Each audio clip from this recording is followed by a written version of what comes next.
কিছু সময় আগে আমার বয়ফ্রেন্ড আমাকে তার ব্ল্যাক লিস্টের সদস্য করে দিল। তার ভাষ্য মতে আমার একটা অপরাধ আছে, আর তা হলো আমি গরিব ঘরের মেয়ে। অথচ প্রেমের শুরুতে হাতটা ধরে বলেছিল, উঁচু নিচু আমি মানি না, আমি শুধু জানি তুমি আমায় ভালোবাসো, আর আমি তোমাকেই ভালোবাসতে চাই। তুমি যদি আমায় ফিরে দাও তাহলে ভাববো যে বড় ঘরের ছেলে হওয়াটাই আমার দোষ। ছেড়ে দেব এই সংসার, তবুও তোমায় গ্রহণ করব আমি। সদ্য পিতা হারানো আমিটা জেনে গেলাম একটা শক্ত হাতের প্রয়োজন ছিল। আমার দিকে বাড়ানো হাতটা চেয়েও আমি ফিরেও দিতে পারলাম না। নিষ্ঠুর এমন বলল যে তোর জন্য নিজের সংসার সারতে চায়, সে আর যাই হোক তোকে কখনো ছাড়বে না। কিন্তু আমি অভাগী ভুলে গিয়েছিলাম পৃথিবীটা কঠিন আদলে তৈরি। এই রজনীতে টাকাই সব। প্রয়োজন ছাড়া কেউ কারো নয়, প্রয়োজনে মানুষ হয় আপন। যেমনটা আমি তাকে প্রয়োজনে গ্রহণ করেছিলাম, তবে কখনো ছাড়তে চাইনি। কিন্তু সে এক মুহূর্তে বুঝিয়ে দিল আমি তার প্রয়োজনের প্রিয়জন ছিলাম। লাইনগুলো লিখেই ডায়েরিটা বন্ধ করে দিল হুর। সবটাই তিক্ত হয়ে গেছে তার নিকট। 6 মাস আগের ঘটনাগুলোই লিখছে সে। ভালোবাসা বলতে কিছুই নেই, হারিয়ে যায় সকলে। কেউ কথা দিয়ে কথা রাখেনি, যেমনটা রাখেনি বাবা। 2 চোখ মুছে হুর ডুবে যায় স্মৃতিতে। কত শত রঙিন স্বপ্ন বুনেছিল সে। বাবা হাত ধরে বলেছিল, অথচ সেই বাবাই চলে গেলেন। হুমায়ুনের ক্যান্সার ছিল, চিকিৎসা করার সুযোগ মেলেনি। তার আগেই মারা যান উনি। ডায়েরিটা যত্ন করে তুলে রাখে আলমারিতে। রুগ্ন মায়ের রুমে গিয়ে বসে পড়ে। দিন দিন লতিফার অবস্থাও খারাপ হচ্ছে। কে জানে কোন রোগ হয়েছে। হুরের মস্তিষ্ক তেমন কিছু ভাবতে পারে না। লতিফা বললেন, তোর জন্য বিয়ের প্রস্তাব এসেছে। না করে দিও মা। এটা কেমন কথা হুর? আমি অসুস্থ, তোর বাবা নেই, আর তুই কি না বিয়ে করবি না? মা, তুমি অসুস্থ, এই অবস্থায় বিয়ে কেমন করে করি বলো তো? এর জন্যই বলছি বিয়ে করতে।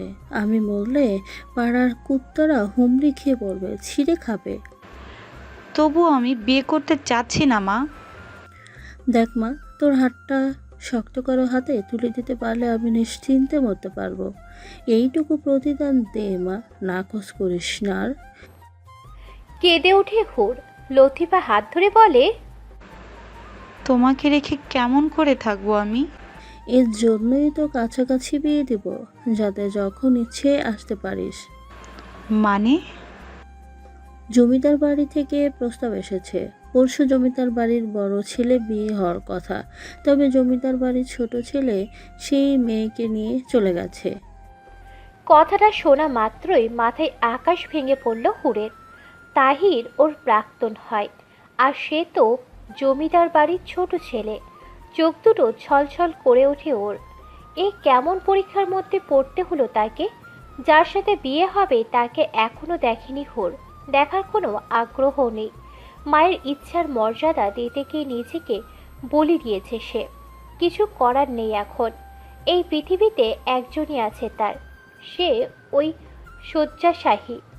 লতিফার কিছু হলে চারপাশের হায়নারা ওকে কলঙ্কিত করে দেবে। সবকিছু বিবেচনা করে বলি হতে রাজি হয়েছে হুর। প্রাক্তন প্রেমিকার বাড়িতেই বউ হয়ে যাচ্ছে সে। জমিদার বাড়ি থেকে হলুদের জিনিসপত্র এসেছে। এক কড়িও খরচ করতে হবে না মেয়ের বাড়ি, শুধু তারা মেয়েটাকেই নেবে। হুরকে বেশ পছন্দ করেছেন জমিদার গিন্নি, তাই তো এত শত আয়োজন। হলুদ শাড়ি পরিয়ে উঠানে নেওয়া হয় হুরকে। লতিফা মেয়ের দিকে তাকিয়ে আছেন, দৃষ্টিতে খুশি ঝলমল করছে। মেয়ের হাসি দেখে মৃদু হাসে হুর। মায়ের কোনো বড় অসুখ হয়েছে বলে তার ধারণা। সবাই হুরকে হলুদ লাগাতে থাকে। হঠাৎ করে কয়েকজন এসে বলে, এই এই জমিদার গিন্নি এসেছে, সবাই সরে যাও।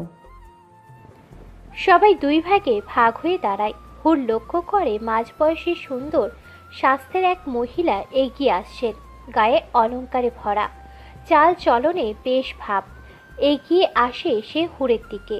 হুরের মাথায় হাত রেখে বললেন, মাশাআল্লাহ, আমার বাড়ির যোগ্য বউ হতে হবে কিন্তু। মাথা ঝাঁকায় হুর। জমিদার গিন্নির নাম রুমা। তিনি একটি বক্স থেকে গহনা বের করে হুরের গলায় পরিয়ে দিলেন। প্রচণ্ড অবাক হয় হুর। এত ভারী গহনায় কেমন অস্বস্তি হচ্ছে তার। রুমা সেটা বুঝে নিয়ে বললেন, এটা তোমাকে প্রথম দেখার জন্য দিলাম। তোমার রূপের কথা অনেক শুনেছি, তবে ভাবতেও পারিনি এত সুন্দর হবে। তোমার নামের মতোই তুমি সুন্দর। আসমান থেকে যেন কোনো হুর নেমে এসেছে। রুমার মুখে প্রশংসা শুনে লজ্জা পেল হুর। পরক্ষণেই ভাবনা আসে তাহিরের কথা। তাহির ফিরে এলে ও বাড়িতে কেমন করে থাকবে হুর? বিয়ের দিন সকালে প্রচণ্ড মন খারাপ হয় হুরের। মন খারাপের কারণ সে খুঁজে পায় না। একটু পরে যে মানুষটা স্বামী হতে চলেছে তাকে এখনো দেখেনি সে। দেখার জন্য ভিতর থেকে কোনো চঞ্চলতাও নেই। যেন বিয়ে নয়, চলছে পুতুল খেলা। আজ বলেছে আর কালই বিয়ে। আশ্চর্য! অন্যের পাপের শাস্তি যেন তাকে দেওয়া হচ্ছে। জমিদার বাড়ি থেকে কয়েকজন মেয়ে পাঠানো হয়েছে। সকাল থেকেই তারা হাত পায়ে মুখে কি যেন মাখিয়ে বসিয়ে রেখেছে। রূপচর্চার চরম পর্যায়ে ওঠানো হয়েছে।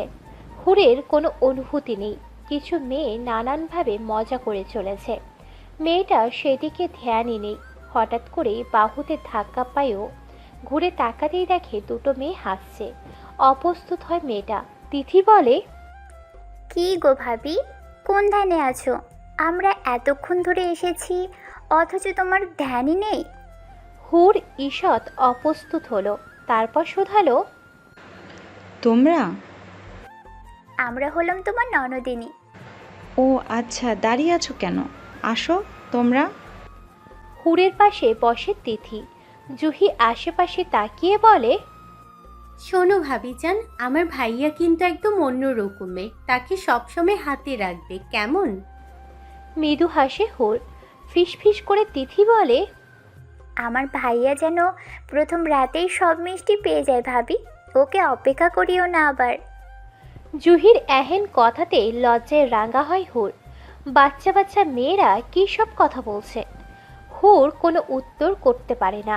সে নিজেও খুব বড় এমন নয়, সবে 18 শেষ করেছে। এই তো মাসখানেক আগে এইচএসসি পরীক্ষা দিল। জুহি আর তিথি যেন আজ ঠিক করেছে হুরকে লজ্জায় মেরে ফেলবে। হুরের দম বন্ধ হয়ে যাবার মতো অবস্থা। কোনো মতে উঠান থেকে উঠে আসে সে। ক্লাস 10-এর মেয়েরা এত দুষ্টু হয় নাকি?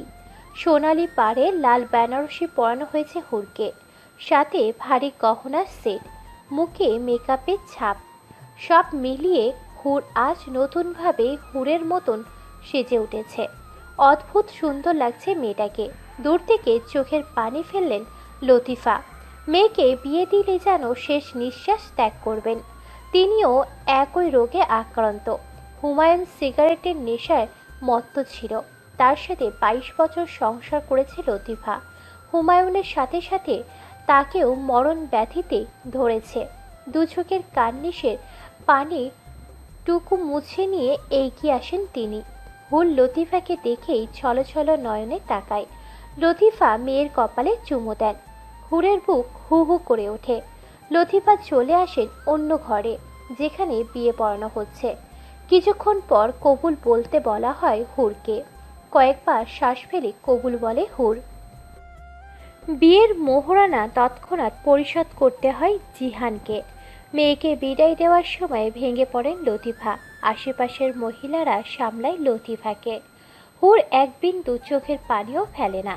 সে মনে মনে দৃঢ় প্রতিজ্ঞা হয় মায়ের সামনে আর ভেঙে পড়বে না।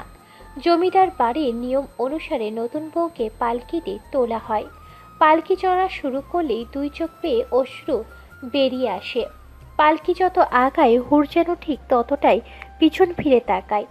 ভবিষ্যৎ নিয়ে ভাবনা আসে না তার। সে তাকিয়ে তাকিয়ে দেখে তার ফেলে যাওয়া মমতাময়ী মাকে। কেন যেন বুকটা ভারী অনুভব হয়। আচ্ছা, এখন কি তার কিছুই হারানোর ব্যথা অনুভব হচ্ছে? কি হারাবে সে? তার মমতাময়ী মাকে? জমিদার বাড়ির বড় ছেলে জিহান, তাকে দেখেনি হুর। এখন তাকে ঘরে বসিয়ে দেওয়া হয়েছে। মস্ত বড় ঘরটা ফুলের গন্ধে ভরে উঠেছে। হুর বুক ভরে শ্বাস নেই, তার দুটো চোখ বুজে আসতে চায়। সহসায় দরজা খোলার আওয়াজ হয়, ঘুম ছুটে যায় ওর। ও চেপে বসে থাকে, বুকের ভিতর কেমন করছে, অপরিচিত মানুষের ঘ্রাণ অনুভব করছে। হুর দম আটকে বসে থাকে। জিহান চুপচাপ স্বভাবের, জীবন নিয়ে তার অনেক বেশি ভাবনা রয়েছে, তবে সেটা প্রচার করে বেড়ানোর স্বভাব নেই তার। ও ধীরে ধীরে মেয়েটির পাশে এসে বসে। হুর তখন মাথা নিচু করে আছে। ও শোধায়, এভাবেই রাত পার করবে নাকি? প্রথমবারের মতো পুরুষ কণ্ঠটি শুনতে পায় সে। কম্পিত হয় দেহ। জিহানের কথার জবাব মেলে না। ও হাসে, ফের শোধায়, রাগ করে আছো নাকি? হুর মাথা দোলায়, নাকচ করে বোঝায় রাগ করেনি। তবে এবার মুখ খোলে হুর, মৃদু সুরে বলে, কিছু হয়নি তো? তাহলে এই ভারী কাপড় পরে আছো যে? চেঞ্জ করে আসবো? অবশ্যই। জবাব পেয়ে তৎক্ষণাৎ উঠে যায় হুর, চেঞ্জ করে আসে। এসে দেখে জিহান নিজেও পোশাক পরিবর্তন করেছে। মানুষটির শরীর থেকে মন ভালো করার মতো সুবাস মিলেছে। জিহান এগিয়ে আসে, একদম বরাবর হয়ে দাঁড়ায়। হুর তখনও মাথা নামিয়ে আছে। পুরুষটি তার শক্ত হাতের সাহায্যে মেয়েটির থুতনি উঁচু করে ধরে। এতে দৃশ্যমান হয় সমস্ত মুখ। ওর মন জোড়ায়। এই মুখটির প্রতি বিশেষ মায়া অনুভব করে সে। ছোট ভাইয়ের করা সমস্ত কিছুই জানেও। হুরকে প্রথমবার দেখে জিহানের মনে হয়েছিল এই মেয়ে শুধু তার, শুধুই তার। জিহান কেমন করে তাকিয়ে আছে, এদিকে লজ্জায় চোখ নামিয়ে ফেলেছে হুর। জিহান হাসে, কানের কাছে এগিয়ে যায়, তারপর ফিসফিস করে বলে, শোনো মেয়ে, তুমি আমার প্রয়োজন নও, বরং প্রিয়জন। প্রয়োজন ফুরিয়ে যায়, তবে প্রিয়জন ফুরায় না। ছেলেটির এহেন কথায় হুরের শরীর কেঁপে ওঠে, দু চোখে অশ্রু নামে। তবে সত্যিই কি প্রিয়জন পেল সে? একটি মিষ্টি সকালের সূচনা হলো। জিহানের সর্বাঙ্গে নববধূর ঘ্রাণ। হুরের ঘুম বেশ আগেই ভেঙে গিয়েছে, তবে হাতের বাঁধন থাকায় উঠে যেতে পারেনি। জিহান চোখ মেলে চাইল। পাশ ঘুরতেই বুকের ভিতর এক রহস্যময় অনুভূতি পেল, যা আগে কখনো হয়নি। আপনার ঘুম ভেঙেছে? এ কথা বলেই নিজের শরীর থেকে পুরুষটির আলগা হয়ে যাওয়া হাতটি সরিয়ে নিল হুর। উঠে বসে দ্রুত আরশির সামনে এলো, শরীরের পোশাকটি ঠিক করে নিয়ে বলল, আমি ফ্রেশ হয়ে আসি। অনেকটা দ্রুতই চলে গেল হুর, যেন পালিয়ে বাঁচার প্রয়াস। জাহিন কয়েক সেকেন্ড মনে থেকে অধঃপ্রসারিত করলো। গতকাল থেকে তার জীবন পরিবর্তন হয়ে গিয়েছে, আর এই পরিবর্তন ওর কাছে ভীষণ উপভোগের। হুর যখন ফ্রেশ হয়ে এলো, জাহিন তখন পুরো জেগে গিয়েছে। জানালার পর্দা খুলে দিতেই সকালের মিষ্টি রোদ এসে ঘরময় ছোটাছুটি খেলছে। ভেজা চুলগুলো তাওয়ালে দিয়ে পেঁচিয়ে নিয়েছে মেয়েটা। জাহিন যখন তার দিকে দৃষ্টি ফেরালো, ও তখন কিছুটা আমতামতা করে বলল, মানে ওয়াশরুমের ওই তওলাটা ছিল আপনার বোধহয়, আমি ব্যবহার করে ফেলেছি। শেষ বাক্যটা বলতে গিয়ে মেয়েটা কেমন সংকোচে ডুবে গেল। ওর আচরণে হেসে ফেলল জাহিন। সমস্যা নেই, আমাকে দাও, আমিও গোসল করে আসি। চুল থেকে তাওয়ালেখানা খুলে দিল হুর। সেটা নিয়ে ওয়াশরুমের দিকে এগিয়ে গেল জাহিন। তাওয়ালে থেকে অদ্ভুত সুন্দর এক ঘ্রাণ পাওয়া যাচ্ছে। এই সুন্দর ঘ্রাণ এখন থেকে রোজ পাওয়া যাবে। বিষয়টা স্মরণ হতেই বুকের ভিতর কেমন অদ্ভুত একটা অনুভূতি হয়। জাহিনের অধর আপনা আপনি প্রসারিত হলো। একে হয়তো ভাগ্য বলে। মেজাজ উষ্ণ হয়ে আছে জমিদার গিন্নি রুমার। ছোট ছেলেটার খোঁজ এখনো পাওয়া যায়নি। তিনি এবার অধৈর্য হয়ে যাচ্ছেন। একটা কাজ যদি ঠিক মতন হয়, ও কোথায় পালিয়েছে? দেশ ছেড়েছে কি? সামনে থাকা ছেলেটা মাথা নত করে রাখে, মিনমিনে সুরে বলে, একটা মানুষ উধাও হয়ে গেল। সেই দিনটা কবে আশরাফ? আরাফ নামের ছেলেটা মাথায় নামিয়ে রাখে। রুমা ক্ষণে ক্ষণে মেজাজ হারাচ্ছেন। জাহিন সিঁড়ি দিয়ে নেমে আসছিল, তাকে দেখেই আরাফ বাহিরের দিকে অগ্রসর হলো। কি খবর বাবা? মুহূর্তেই মেজাজ বদলে কথাটা বললেন রুমা, তবে জাহিন সেটা ধরে ফেলল।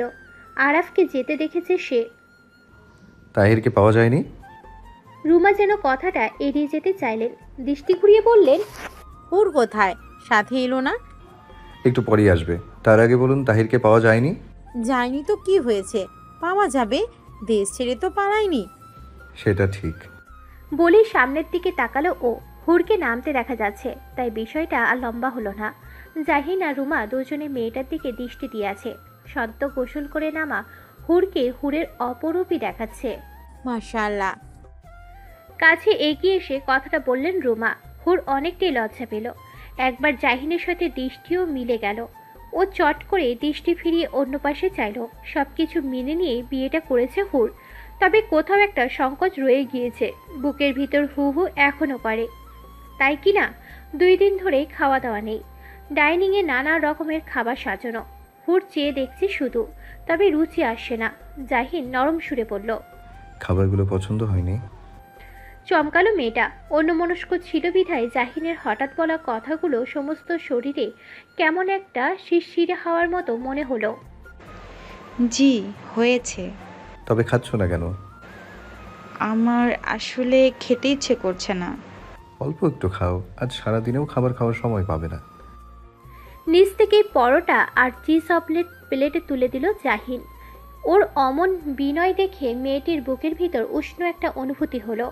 সেই সাথেই নিজেকে শাসন করে বোঝালো অতীতের সব কিছু ভুলে গিয়ে এই মানুষটাকে যেন সবটুকু দিয়ে ভালোবাসতে পারে। হুরকে আরও একবার সাজিয়ে গুছিয়ে পুতুলের ন্যায় বসিয়ে রাখা হলো। ও একটু মনমরা হয়েছিল। ঠিক তখনই পাখির মতো উড়ে এলো 2 কিশোরী। তিথি এসেই হুরের গলার আশেপাশে দেখতে লাগলো। ওর এহেন কাণ্ডে বিহবলের মতো চেয়ে রইল হুর। মেকআপে সব ঢেকে গেল নাকি?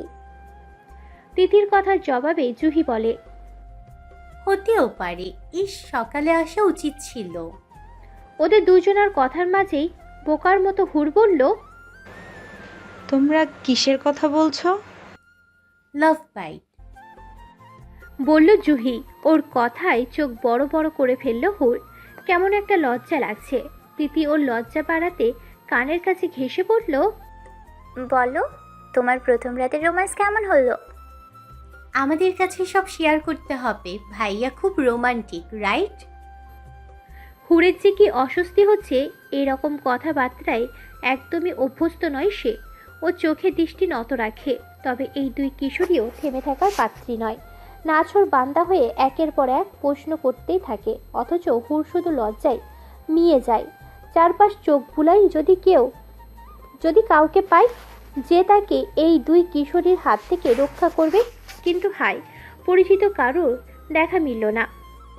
তোরা এইভাবে হাসছিস কেন? হুট করেই জাহিনের গলাটা শোনা গেল। এতে করে 2 বোন কেমন জড়সড় হলো। ঠিক তারপরেই মেকি হাসি মিশিয়ে তিথি বলল, কিছু না তো। হ্যাঁ ভাইয়া, আমরা এমনি হাসছিলাম। একই সুরে বলল জুহি। এই 2 বোনকে বেশ ভালো করে চেনা আছে জাহিনের। বংশের সবাই এদের দুজনকে দুষ্টু বলেই জানে, তাই এরা এমন হাসছে এ কথা বিশ্বাস করার মতন না। জাহিন ভালো মতোই দুজনকে পরখ করে নিল। এরপর এগিয়ে এসে 2 বোনের চুল টেনে ধরে বলল, আমার সাথে মিথ্যা বলা? ভাইয়া ব্যথা পাই তো, সত্যি এমনি হাসছিলাম। জুহি এমনভাবে বলল কথাটা যেন কান্না করে দেবে। একই সুর ধুলো তিথিও। আমরা কিছুই করিনি। বিশ্বাস না হলে ভাবিকে জিজ্ঞেস করো। হুরের দিকে অসহায় নয়নে তাকালো 2 বোনই। ও একটু আমতামতা করে বলল, ব্যথা পাচ্ছে তো, ছেড়ে দেন। এই কথার পরই হাতখানা আলগা করলো জাহিন। অমনি 2 বোন পালিয়ে গেল। ওদের দিকে দৃষ্টি ফিরিয়ে জাহিন বলল, দুটোতেই দুষ্টু। হুর কিছু বলল না। সে উঠে দাঁড়িয়েছিল। পুনরায় নিজের আসনে বসল। ওর ঠিক পাশটায় বসলো জাহিনও। আমি জানি ওরা খুব দুষ্টু। তোমাকে জ্বালিয়েছে? না, জ্বালাইনি। দৃষ্টি নত রেখে বলল হুর। জাহিন মাথা নাড়িয়ে বলল, জ্বালাইনি। তবে কি বলছিল ওরা? এই প্রশ্নে মেয়েটির গলা কেমন শুকিয়ে এলো। কিভাবে বলবে কথাটা? ও একটুখানি অস্বস্তির মধ্যে ডুবে গেল, তবে মিথ্যে বলতে পারল না। আসলে বলছিল আপনি রোমান্টিক কিনা। মেয়েটির নজর অন্যদিকে ঘুরানো, নতুবা এ কথা বলতে পারত না ও।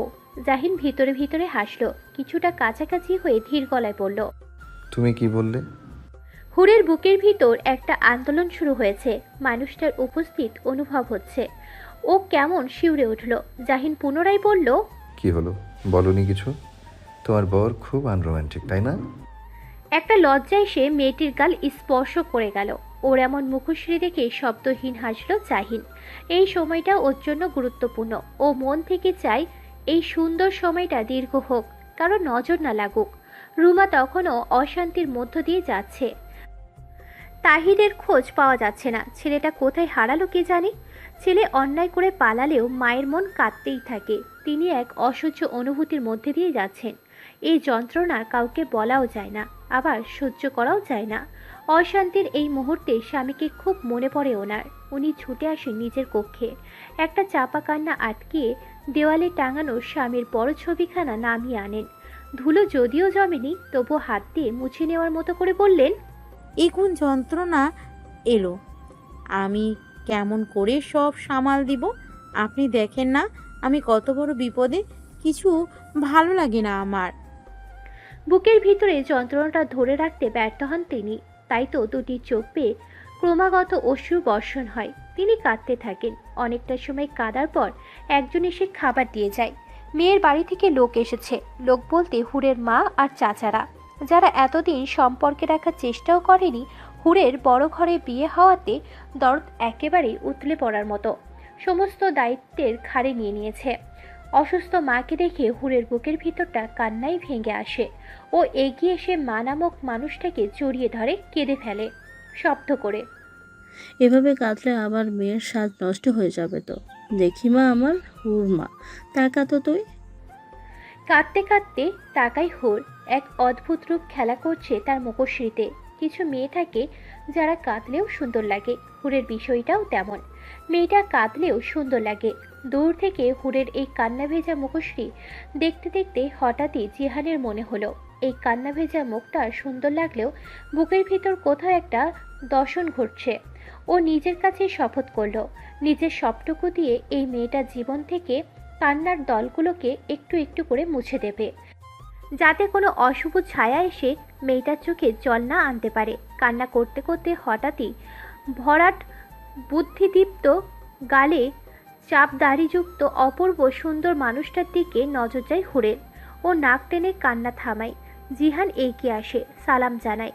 লতিফার চোখে অশ্রু এসে যায়। তিনি হাত বাড়িয়ে ছেলেটার বাহু স্পর্শ করেন। বাবা, মেয়েটাকে দেখে রেখো। জিহান শুরুতেই কিছু বলে না। ও বরং নজর ঘুরিয়ে হুরের দিকে চায়। কান্নার দমকে মেয়েটির হেঁচকির মতন উঠে গিয়েছে। ছেলেটা অভিযোগের মতন করে বলে, আন্টি, আপনার মেয়ে তো কান্নাকাটি শুরু করেছে।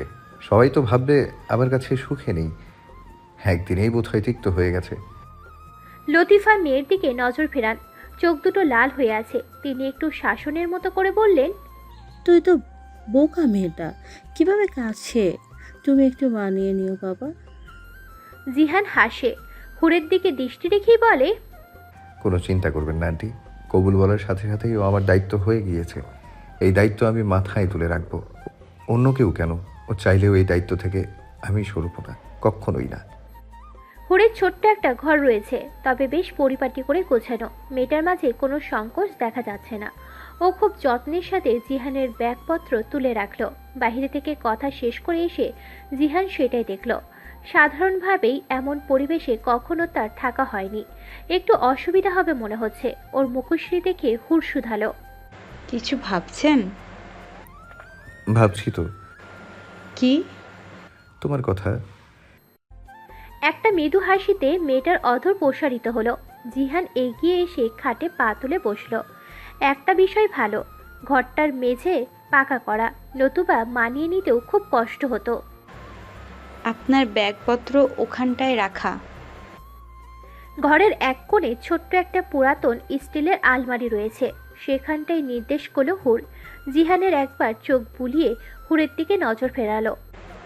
আমরা এখানে কতদিন থাকবো? প্রশ্ন করলো হুর। জিহানের একই সুরে ধরে বলল, তোমার যতদিন ইচ্ছে হবে। আমার ইচ্ছে। হুম। সত্যিকারের অর্থে কিঞ্চিত অসুবিধা হবে, তবে সেটা প্রকাশ করল না, বরং হেসে বলল। তোমার অসুবিধা হবে?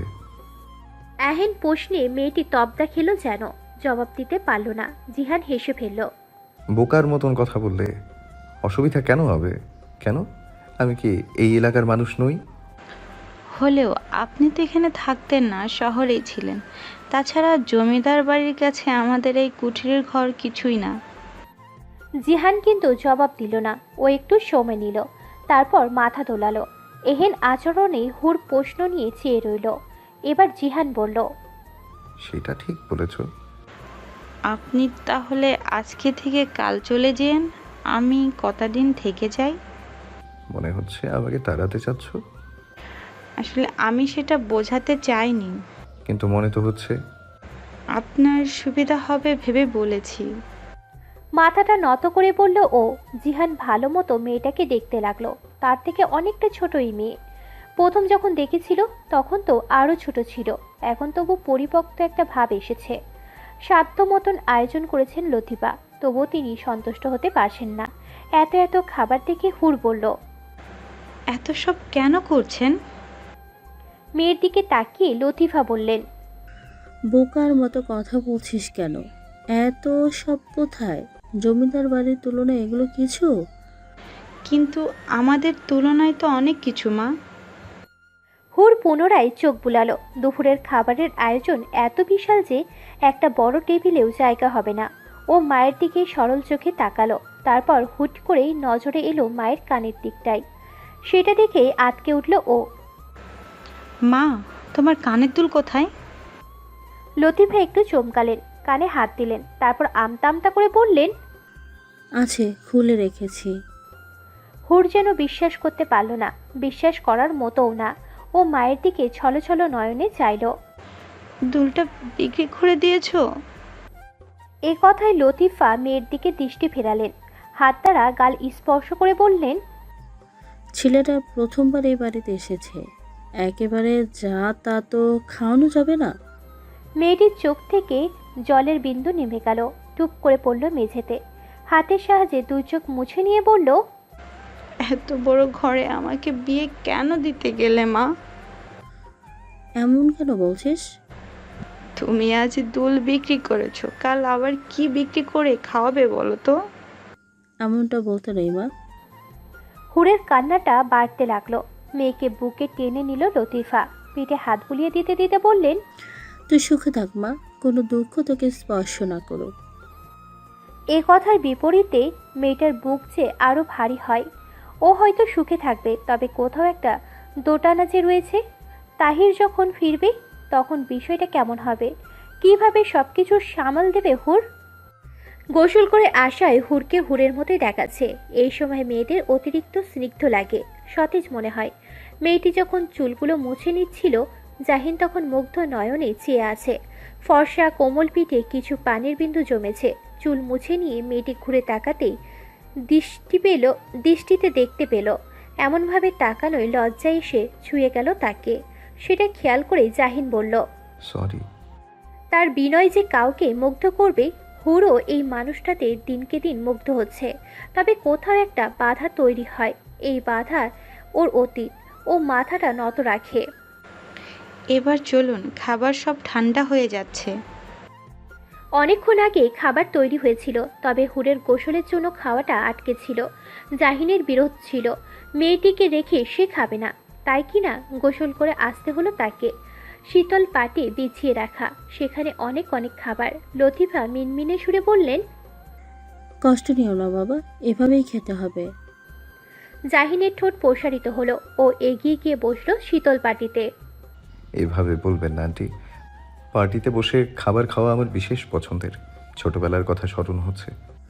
তবুও জামাই মানুষ তুমি, গরিবের এই। তাকে আটকালো জাহিন, বলল, এভাবে বললে আমি এই বাড়িতে আর আসতে পারবো না আন্টি, লজ্জা লাগবে আমার। ছি ছি বাবা, এই কথা বললো না। তুমি খাবার খেতে বসো। এই হুর, দাঁড়িয়ে কেন? জামাইকে খাবার দে। হুরের যেন টনক নড়ল। ও একটা ঘোরে ডুবে গিয়েছিল। ওর বারবার মনে হচ্ছিল মায়ের কানে দুলের কথা। বিষয়টি মনে হতেই ভিতরটায় তোলপাড় শুরু হয়েছে। কি রে, এখনো দাঁড়িয়ে? দিচ্ছি মা। হুর নিচু হয়ে প্লেট এগিয়ে দিল, তাতে পরিমাণ মতো ভাত তরকারি দিয়ে বলল, আর কিছু দিব? হুম, খাওয়া শুরু করো বাবা। আপনারা বুঝবেন না? তুমি আগে খাও বাবা, এটা হয় নাকি? আপনারাও বসুন।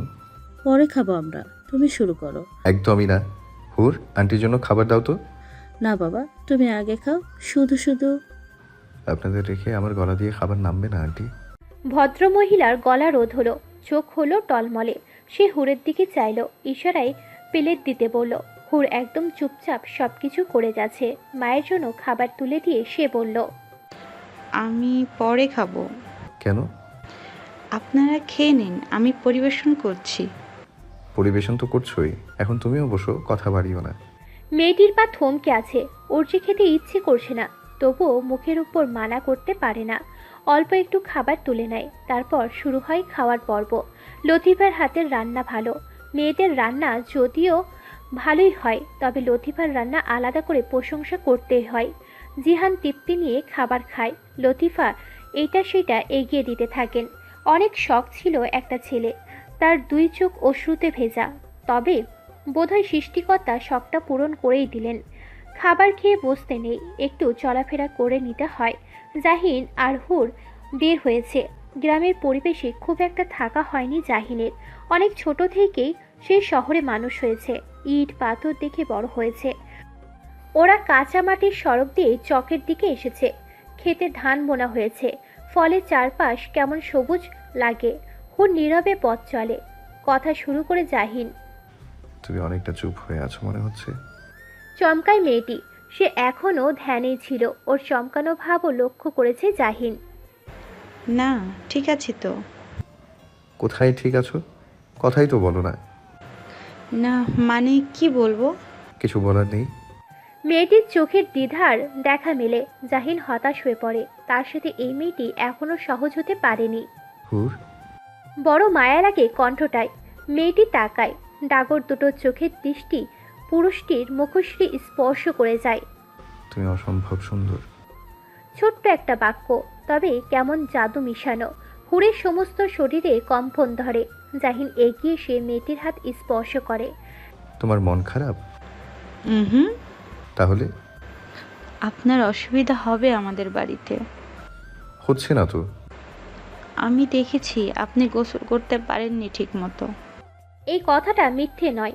টিনের বেড়া দিয়ে তৈরি গোসলখানায় জাহিনের গোসল হয়নি ঠিকমতো, তবুও লুকানোর প্রয়াসে বলে। ভুল দেখেছো। মেয়েটি কিছু বলে না। পুরুষটি তার হাতের তালু দ্বারা ওর গাল স্পর্শ করে। নরম গালে পুরুষটির শক্ত স্পর্শ পেয়ে নড়ে চড়ে ওঠে সে। চলুন বাসায় যাই। সহসায় বলে ওঠে মেয়েটি। জিহানের কপালে ভাঁজ তৈরি হয়। মাত্রই তো এসেছি। না মানে ও আটকায়, কি বলবে বুঝতে পারে না।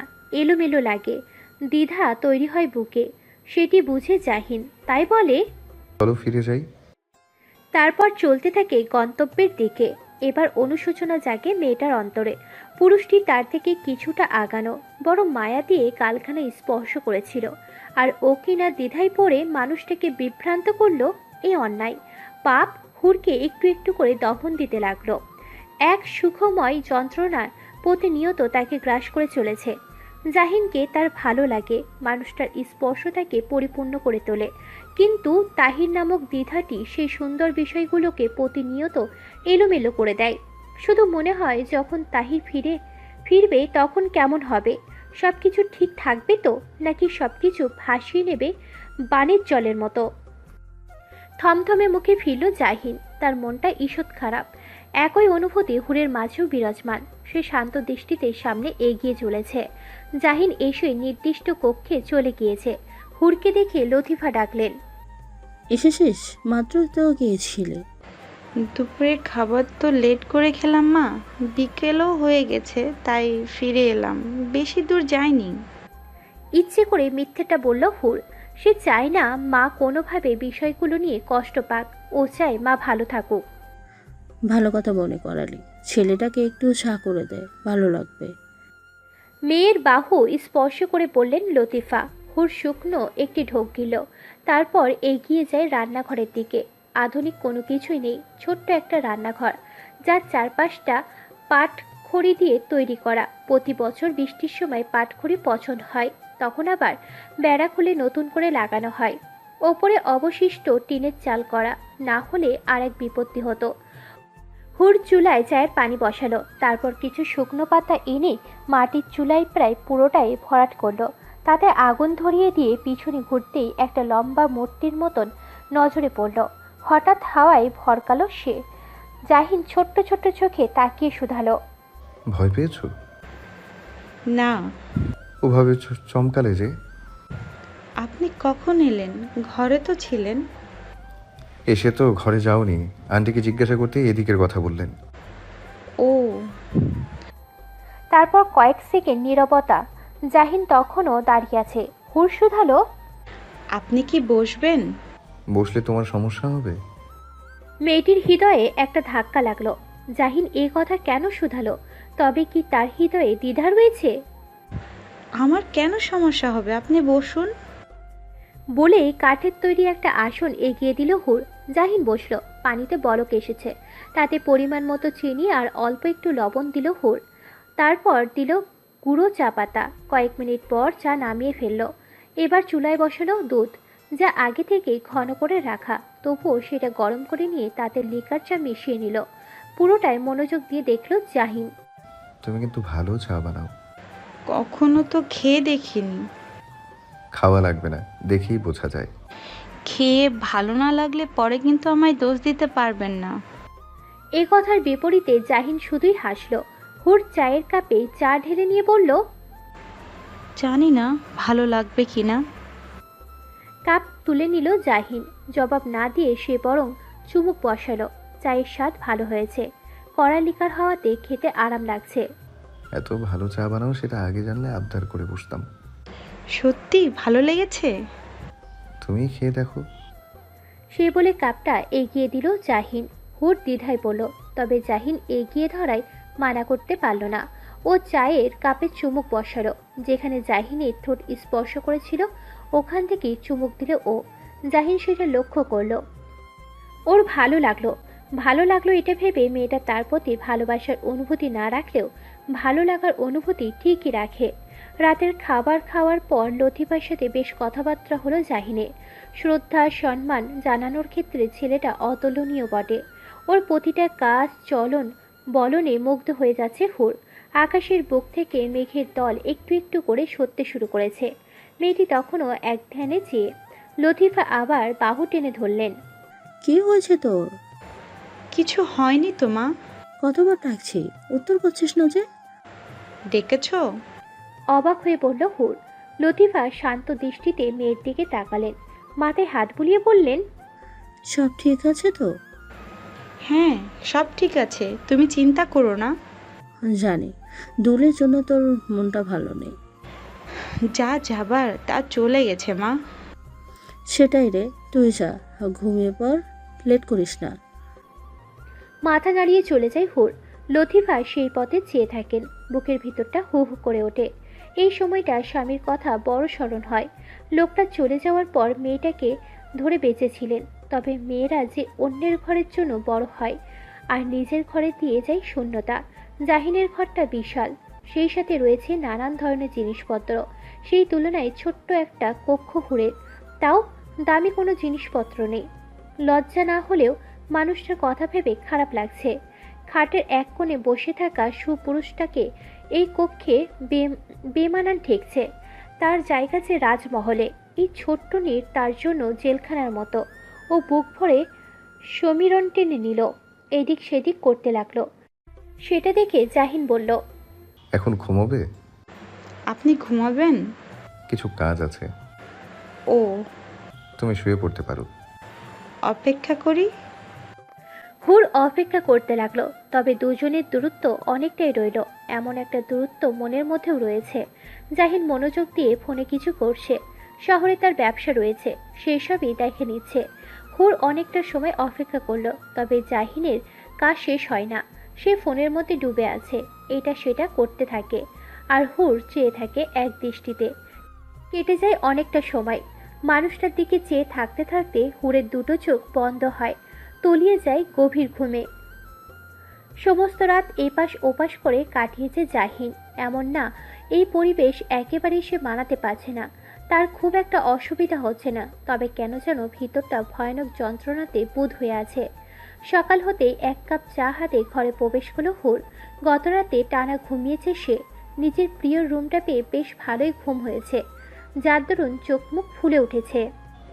আমি আজ ফিরে যাচ্ছি। চায়ের কাপটি তুলে নিয়ে বলল জাহিন। হুর একটু চমকালো থমকালো, কয়েক সেকেন্ড বাদে বলল, কেন?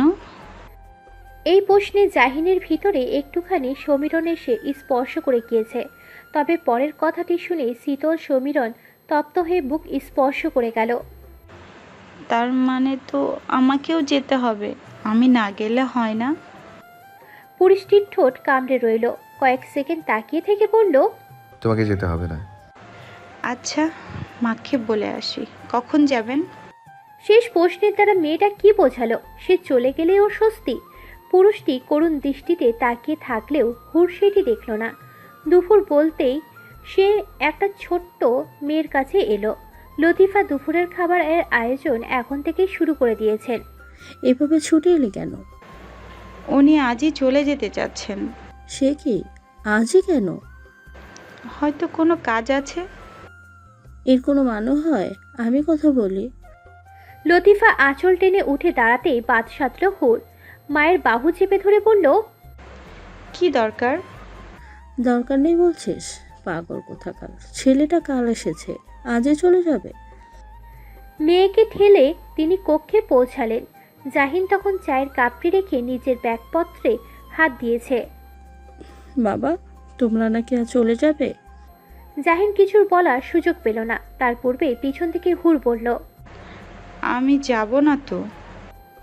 লতিফা মেয়ের দিকে দৃষ্টি ফেললেন, তারপর আবার জাহিনের দিকে তাকিয়ে বললেন, এটা হয় বাবা? তুমি চলে যাবে? কালই তো আসলে। আমাকে শহরে যেতে হবে আন্টি, কিছু কাজ পড়ে গেল। তাহলে হুড়ো ফিরে যাক, তুমি আসলে তখন আবার দুজন এসে থেকো। না আন্টি, ও থাক, আমি এসে নিয়ে যাব। কোনোভাবেই কি থাকা যায় না? খুবই আর্জেন্ট হয়ে গেল, না হলে এভাবে চলে যেতাম না। আমি কথা দিচ্ছি আবার আসবো। ঠিক আছে বাবা, যেভাবে ভালো হয়। আমি রান্না বসাই। লতিফা ছুটলেন রান্নাঘরের দিকে। মেয়ে জামাইকে সবটুকু দিয়ে আপ্যায়ন করেছেন তিনি। আপনি ব্যাগও নামিয়ে ফেলেছেন? খাটের উপর থাকা ব্যাগটা দেখে শুধাই হুর। জাহিন উত্তর দিল না। কঠিন মুখে ব্যাগটা তুলে নিয়ে বলল, 1 সপ্তাহ পর আসবো। আচ্ছা। এইটুকু, আর কিছু কি মেয়েটার বলার নেই? জাহিন সবটা বুঝে জানে, তবুও ওর হতাশ লাগলো। গতকাল বিকালে ঘটনাটি স্মরণে হলো। সে উষ্ণ একটু চুম্বনের আশায় মেয়েটার দিকে অগ্রসর হয়েছিল, অথচ কৌশলে তাকে ফিরিয়ে দিয়েছিল মেয়েটা। একজন স্বামীর কাছে বিষয়টার কষ্টের। দুপুরের খাবার খেয়ে মাত্র কয়েক মিনিট অপেক্ষা করলো জাহিন, তারপরই ব্যাগপত্র নিয়ে বের হয়ে গেল। লতিফা আরও একবার অনুনয় করলো, তবে অনুনয়টি রাখতে পারল না ছেলেটা। তাকে যেতেই হলো। হুরের আহামরি কোনো অনুভূতি হচ্ছে না। মানুষটা ওর স্বামী, একটা ভালো লাগা কাজ করে ঠিকই, তবে সংকোচের তরুণ দূরত্বটা রয়েই গিয়েছে। ও এইটা ভেবে স্বস্তি পেল মানুষটিকে অন্তত এই পরিবেশে আর কষ্ট পেতে হবে না। তাছাড়া কিছুটা সময় ওর প্রয়োজন। আজকাল হৃদয় বড় প্রহর করে চলেছে। জাহিনের কাছাকাছি হওয়া মাত্রই তাহিরের কথা স্মরণ হয়। তীব্র অস্বস্তিতে ভালো লাগা পরিণত হয় ভ্রমে। ভয় এসে চেপে ধরে গলা, আর তারপর বাড়ে দূরত্ব। আশ্চর্য হলেও সত্যি, জাহিনের ফোন নাম্বারটি তার কাছে নেই। সন্ধ্যার নামাজ শেষ করে এসে মা বললেন, জাহিনের সাথে কথা বলেছিস? এই কথাই চমকায় মেয়েটি। কথা বলতে পারে না। লতিফা মাত্রই নামাজ শেষ করে এসেছেন, মেয়ের পাশে বসে বললেন, সব ঠিক আছে? হ্যাঁ মা, সব ঠিক আছে, তুমি ভেবো না। ভাবতে চাই না রে মা, তবু ভাবনা এসে যায়। এই বাড়ির সবাই কেমন? হুর শান্ত দৃষ্টিতে মায়ের দিকে চাই। এই নারীটার জীবনে কি আছে? কিছুই তো নেই, শুধু সে আছে। তার জন্যই তো নিজের সবটুকু শেষ করে চলেছেন। হুরের ভিতরটা তীব্র খারাপ লাগায় বুঁদ হয়ে গেল। ও মায়ের কাঁধে মাথা এলিয়ে দিল। সবাই ভালো মানুষ মা, সবাই খুব ভালো, তুমি চিন্তা করো না। মুখে এ কথা বললেও ওর ভিতরে যে প্রহার চলছে। তাহির নামক ব্যথাটা পুনরায় বুকে এসে আন্দোলন করে। ও মনে মনে প্রার্থনা করে তাহির যেন ফিরে না আসে।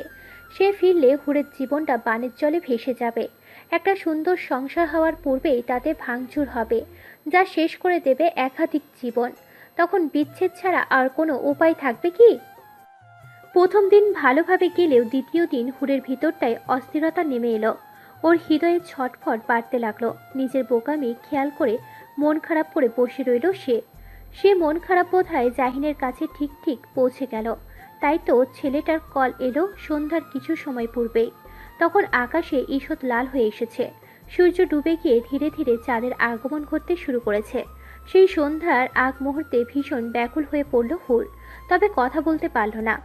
ওপাশ থেকে সুর ভেসে এলো। হুর, মেয়েটার হৃদয় যেন এক পয়সা বৃষ্টির স্পর্শে নেচে উঠল, তবে গলা দিয়ে কথা যেন আসে না। হুর শুনতে পাচ্ছ? হুম, মেয়েটার জবাব নেই। এবার জাহিনের কপালে এক ভাঁজ উদয় ঘটে। ওর ঠোঁট কামড়ে কয়েক সেকেন্ড চুপ থাকে, পুনরায় ডাকে, হুর ঠিক আছো তুমি? এবার কিছুটা হাঁপিয়ে গিয়েছে এমনভাবে মেয়েটি বলে, জি, আমি ঠিক আছি। তারপর কয়েক সেকেন্ড নীরবতা, কেউ কথা বলে না। জাহিন বোধহয় ইচ্ছে করে সময় দেয়। সেই সময়টুকু পেয়ে মৃদু সুরে হুর বলে, আপনি ঠিক আছেন? হ্যাঁ। ছোট্ট একটা জবাব, তবে প্রশান্তির। হুরের ভালো লাগে, এই সাথে কান্না পায় মানুষটার নাম্বার না থাকার কারণে। আমি আসলে দুঃখিত।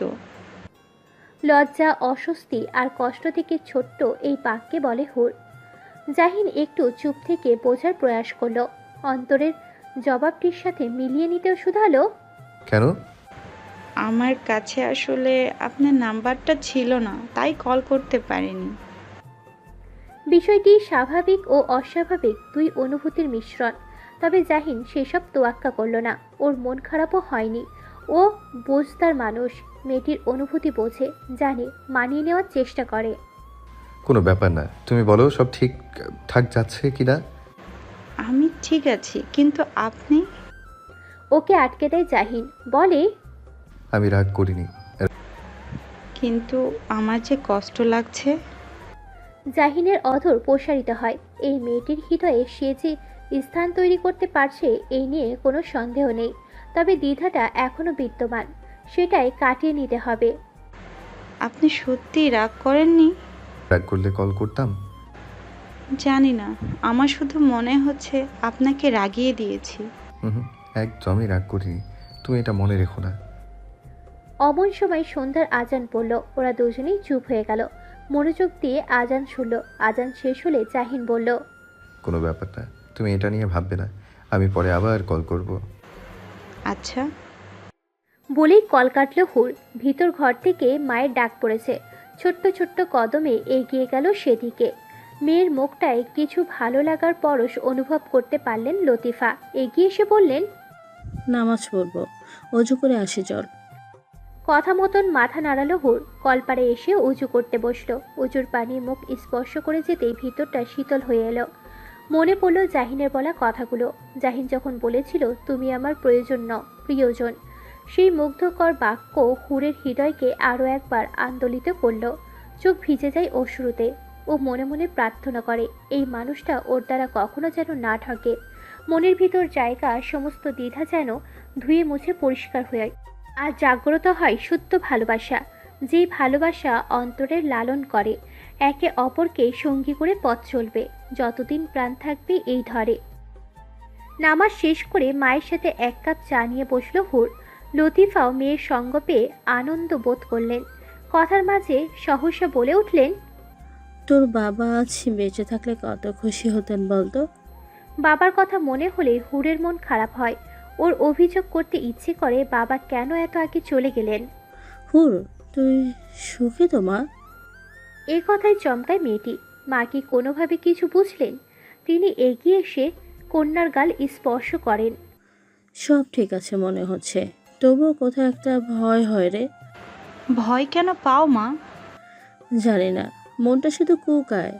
তোর বাবা চলে যাওয়ার পর থেকে কিছুই তো ভালো হয়নি, শুধু তোর এই বিয়েটা ছাড়া। সেটাও যদি খারাপ কিছু বনে যায় তবে নিজেকে মাফ করতে পারবো না। লতিফার মুখ থেকে এহেন সব কথায় হুরের হৃদয়টা ছটফট করে ওঠে। ও মায়ের হাতটা নিজের বুকের কাছে এনে ধরে। চোখ দুটোয় অশ্রু এসে গিয়েছে। এই বিয়েটা খারাপ কিছু হবে না মা, তোমায় কথা দিলাম আমি। কন্যার মুখ পানে চেয়ে থাকেন লতিফা। বুক ভরে দম নেন, স্বামীকে আরও একবার স্মরণ করেন, তাকান সামনের দিকে। সুখের সংসার ছিল তার, অথচ মানুষটাই নেই। কতগুলো মাস হয়ে গেল। কাজের জন্য জাহিন কল করতে পারে না। অনেকটা সময় ধরে অপেক্ষায় ছিল হুর। এবার সে ব্যস্ত হলো। আরও কয়েক মুহূর্ত অপেক্ষা করে কল করে ফেলল। কল রিসিভ হলো কিছু সময় পরই, তবে ব্যস্ত ভঙ্গিতে জাহিন বলল, একটু কাজে আছি, আমি কল ব্যাক করব। এরপর কল কাটা হলো। মেয়েটি কিছুই বলতে পারল না। তার অপেক্ষা বাড়তে লাগলো। এক পর্যায়ে সে বুঝল অপেক্ষার শব্দটা ভীষণ যন্ত্রণার। ও হতাশ হয়ে জানালার কাছে এসে বসলো। আকাশের বিশাল চাঁদের দিকে তাকিয়ে বলল, যাদের তো কলঙ্ক আছে, তবু সবাই তাকে ভালোবাসে। আমার কলঙ্কটুকু কখনো জানলে জাহিন কি আমায় ভালোবাসবে? একপাক্ষিক কথায় কোনো উত্তর আসে না। হুড়ো উত্তর পেল না। জানালায় মাথা ঠেকিয়ে নীরসভাবে চাঁদের দিকে চেয়ে রইল। চাঁদ খুব সুন্দর হয়, দেখলে ভিতরটা শান্তি শান্তি লাগে। রাতের আধারে এক টুকরো সাদা আলোর মতো লাগে, মনে হয় আকাশের বুকে সাদা পদ্ম ফুটেছে। ও চেয়ে থাকে এক দৃষ্টিতে, তারপর চোখ দুটো লেগে যায় অজান্তে। সেই ঘুম ভাঙে ফোনের রিংটনে। জাহিন কল করেছে। কয়েক মুহূর্ত নিয়ে খপ করে ফোনটা নিজের কাছে নিয়ে আসে। কলটা রিসিভ করতে ওপাশ থেকে জাহিন বলে, সরি, তোমাকে অপেক্ষা করতে হলো। এই সামান্য সরিতে কি আছে হুর জানে না, তবে এই সামান্য শব্দটি ওর নিকট অসামান্য লাগে। চোখ দুটোই ভালো লাগা এসে স্পর্শ করে যায়। ঠোঁট দুটো কাঁপে, তৃষ্ণা জাগে অন্তরে। মানুষটাকে একটুখানি জড়িয়ে ধরার জন্য হৃদয় হয় ব্যাকুল, কিন্তু হায় আফসোস, সেই ইচ্ছেটুকু জাহির করতে পারে না সে। শুধু চাতক পাখির মতো তৃষ্ণার্ত হয়ে চেয়ে থাকে। তৃষ্ণার্ত হয়ে থাকে মানুষের দর্শন। চোখের পলকে দিন যেতে থাকে, হুড়ের তৃষ্ণাও বাড়ে। কাটে দিন, মানুষটার প্রতি অনুভূতি আরও বেশি গাঢ় হয়। কথায় আছে, চোখের আড়াল মানে মনের আড়াল। তবে কখনো সখনো তা ভুল প্রমাণিত হয়। চোখের আড়াল হলে মনের আড়াল হয় না। অনুভূতি যদি হয় খাঁটি, তবে ভালোবাসার তৃষ্ণা বাড়তেই থাকে। হুরের হৃদয় পবিত্র। যদি না তাহির নামক যন্ত্রণা দ্বিধা তার জীবনের সাথে জড়িয়ে থেকে যেত, তবে আরও আগে ভিতরের অনুভূতিটা স্ফুটিত হতে পারত। সেটি হয়নি, তবে এই দূরত্ব তার হৃদয়কে ব্যাকুল করেছে। একদিন তো মেয়েটি ভীষণ কেঁদেছে মানুষটাকে এক নজর দেখার জন্য।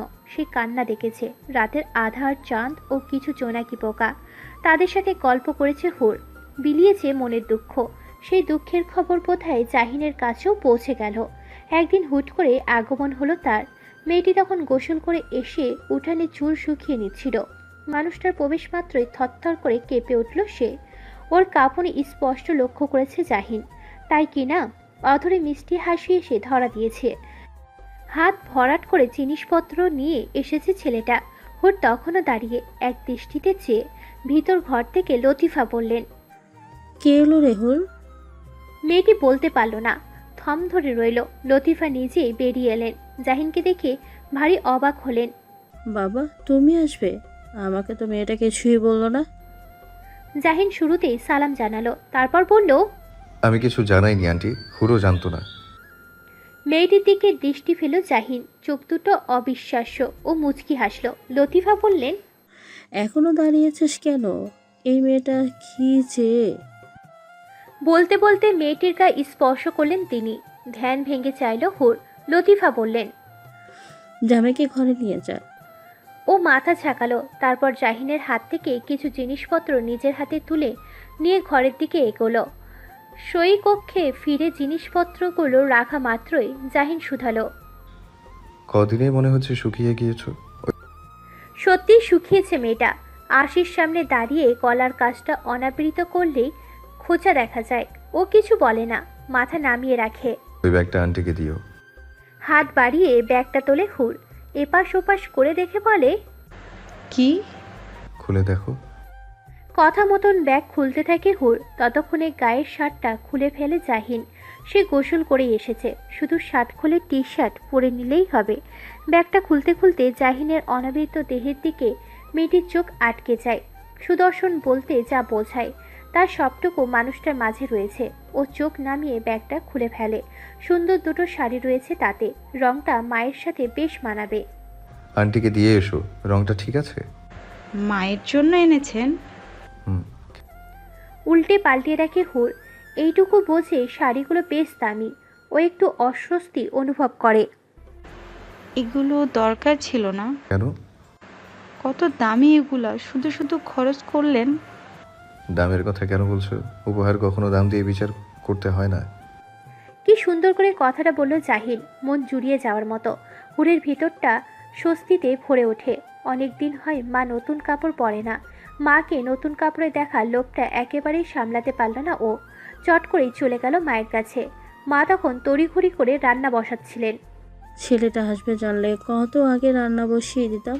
কি অবস্থা, ঘরে তো ভালো কিছুই নেই। সে কথায় পাত্তাই দেয় না হুর। ও বরং একটা শাড়ি নিয়ে মায়ের দিকে এগিয়ে যায়। সেটা আলগোছে মায়ের গায়ে রাখতেই লতিফা বললেন, কি করছিস? একটু চুপ করো তো। পরপর দুটো শাড়ি মায়ের গায়ে দিয়ে দেখে হুর, সত্যিই খুব সুন্দর। ও দুটো চোখ খুশিতে ভরে ওঠে। আজকে এটা পরবে। এসব কি? এই শাড়ি এগুলোতে অনেক দাম মনে হচ্ছে। তোমার জন্য নিয়ে এসেছেন। হায় আল্লাহ, এত টাকা! এই বলে শাড়ি দুটো হাতে তুলে নিলেন লতিফা। লজ্জায় তার মুখ রাঙা হয়ে গিয়েছে। কি বলো তো, ছেলেটা এসে গেল, আমি কিছুই দিতে পারলাম না। এর মধ্যে লতিফা হীন মনতা অনুভব করলেন। হাজার হোক মেয়ের জামাই তো, যত্ন করার দায়িত্ব। তিনি বিচলিত হলেন। হুর মায়ের বাহু চেপে ধরে শান্ত করে বলল, তুমি এমন করছো কেন? এমন করবো না, ছেলেটাকে কিছুই দিতে পারলাম না। উনি ভালো মানুষ মা, বুঝদার, এসব নিয়ে কষ্ট পেও না। লতিফা সরল চোখে মায়ের দিকে তাকালেন। এই প্রথম মেয়ের মুখে প্রশংসা শুনলেন তিনি। ওনার ভিতরটা খুশিতে ভরল। তিনি একটু দ্বিধায় ছিলেন মেয়ের সুখে আছে কিনা, এটা ভেবেই বুকটা হু হু করছিল। কিন্তু এখন মনে হচ্ছে মেয়ের জন্য সর্বোচ্চ ভালো সিদ্ধান্ত নিয়েছেন তিনি। সেই জন্য মনে মনে সৃষ্টিকর্তার নিকট শুকরিয়া আদায়ও করলেন।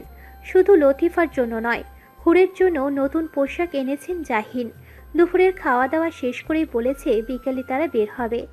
এই তারের মধ্যেই এনেছে লতিফাও। এই শুনে তিনি বড় লজ্জায় রাঙা হয়েছেন।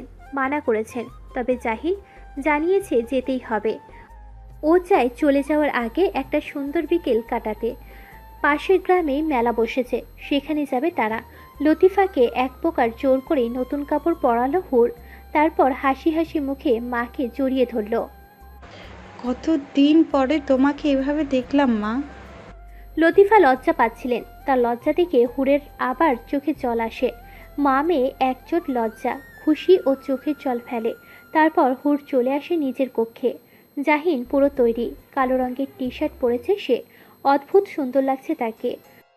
আর চোখে মানুষটাকে দেখতে দেখতে চুল ঠিক করছিল হুর। আর জাহিন ছিল ফোনে মগ্ন। হুট করে যখন তাদের চোখাচোখি হলো, হুর তখন চমকালো, কেঁপে উঠল। ওর হঠাৎ এহেন আচরণে থমকালো জাহিনও। মেয়েটির পোশাক বদলে এসেছে, সুন্দর লাগছে ভীষণ। মায়া মায়া অনুভব হতেই জাহিন এগিয়ে এলো।